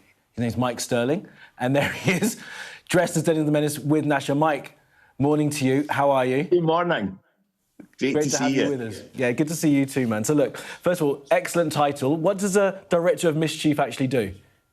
Well, do you know what? We think mischief at Beano is a superpower. So I am responsible for ensuring there is much mischief in Beano as possible. And I think this partnership's a brilliant example of that, because a lot of people get mistaken about mischief and they think it's just about being naughty, don't they, Nasha? And what it actually is, it is the art of doing something a wee bit different to create something new. And I think the Royal Mint have done that with this coin, because who would have thought the Royal Mint would put a kid and its dog on a coin? It's amazing. Love it. It is great, but you use that word naughty. I've got my notes here. I mean, how much does a naughty kid with a slingshot... Does Dennis have a slingshot? Yeah. How does that resonate with kids today? Kids aren't even allowed to play outside. Oh, no, that's not true. That's fake news. Kids, listen, we speak to kids every single day when we're making Beano, and we meet hundreds of kids every month, and we know what they do. I think a lot of people have this kind of mistaken belief that kids are different to how they were when they were young. But the truth of the matter is this. Dennis, the reason why Dennis is still here, still 10 years old, 75 years after he first appeared in Beano, is because he moves with the times and he represents the kid in the here and now. And Dennis is still a brilliant, exciting character, isn't he, Nasha? Yeah. And kids are out playing. They are. I know people worry about, but we know kids are still reading a comic every single week. And some people mistakenly think that's old-fashioned, but it's not. It's the quickest way to get a kid right into reading, to read a comic and enjoy it. 100%. Yeah, National Literacy Campaign said that just this week, that comics are great ways for kids to get started with their reading. So look, you talked about the characters, and I can see one over your right shoulder that I don't recognise, and there's some... And you still got the Backstreet Kids. Backstreet Kids. That's Jem, that's Jem. It's Jem, OK. Is she a new character to the... No, she's been in for over 10 years. You clearly have stopped reading. I'm sorry, my subscription lapsed, man. It lapsed quite a long time ago, but you still got the rest of them as well, haven't you, as well? Roger the Dodger was a favourite of mine back in the day. Well, that's the thing, Dennis and Roger and Minnie, and there's Minnie there as well, they all came in the 1950s. Dennis was the first, 1951. He was so popular that the editor at the time started to bring in more and more kids, because before that, comics, the heroes were all grown-ups. And how silly is that, Because, the best thing in the world is to think like a kid. And that's what our characters have always done. And that's why they're still so popular today. And, I've just got this thing about the fact that Dennis and Nasha are on a coin is just incredible, isn't it? When you think about it, could you imagine the excitement to discover them? All the serious people, all the scientists and wonderful people that have been on coins over the generations. And can you imagine an archaeologist and years to come discovering this coin? Who's this? I'd love that. I'm going to be a bit mischievous because it's just occurred to me as you're holding Nasha up there. I don't recognise the breed. What kind of dog is Nasha? Nasha, well, this is the other interesting thing about the coin. It's the first time ever an Abyssinian wire-haired tripe hound has appeared on country anywhere in the universe. I'll tell you this, Mike. My director of Menace had exactly those words as you were saying it, so I'm the fool. I don't know anything. You guys all know this. Well, they'll know. They'll be a Beano fan club member. So if you say ding to them, they will immediately come back and say, what have they said? Ding, David. Oh, he stopped listening now. He said, he said dong, right? He would have said dong. I could have done that, though. I'm not a fan club member. But it's been lovely to speak to you. It's been lovely to speak to you, Mike, and to see you. Oh, likewise. All the best to you, my man. Thank you very much. I got super weird at the end. Thankfully, Gareth, I think, will be up next with the rest of the day's news. Thanks for being with us this morning.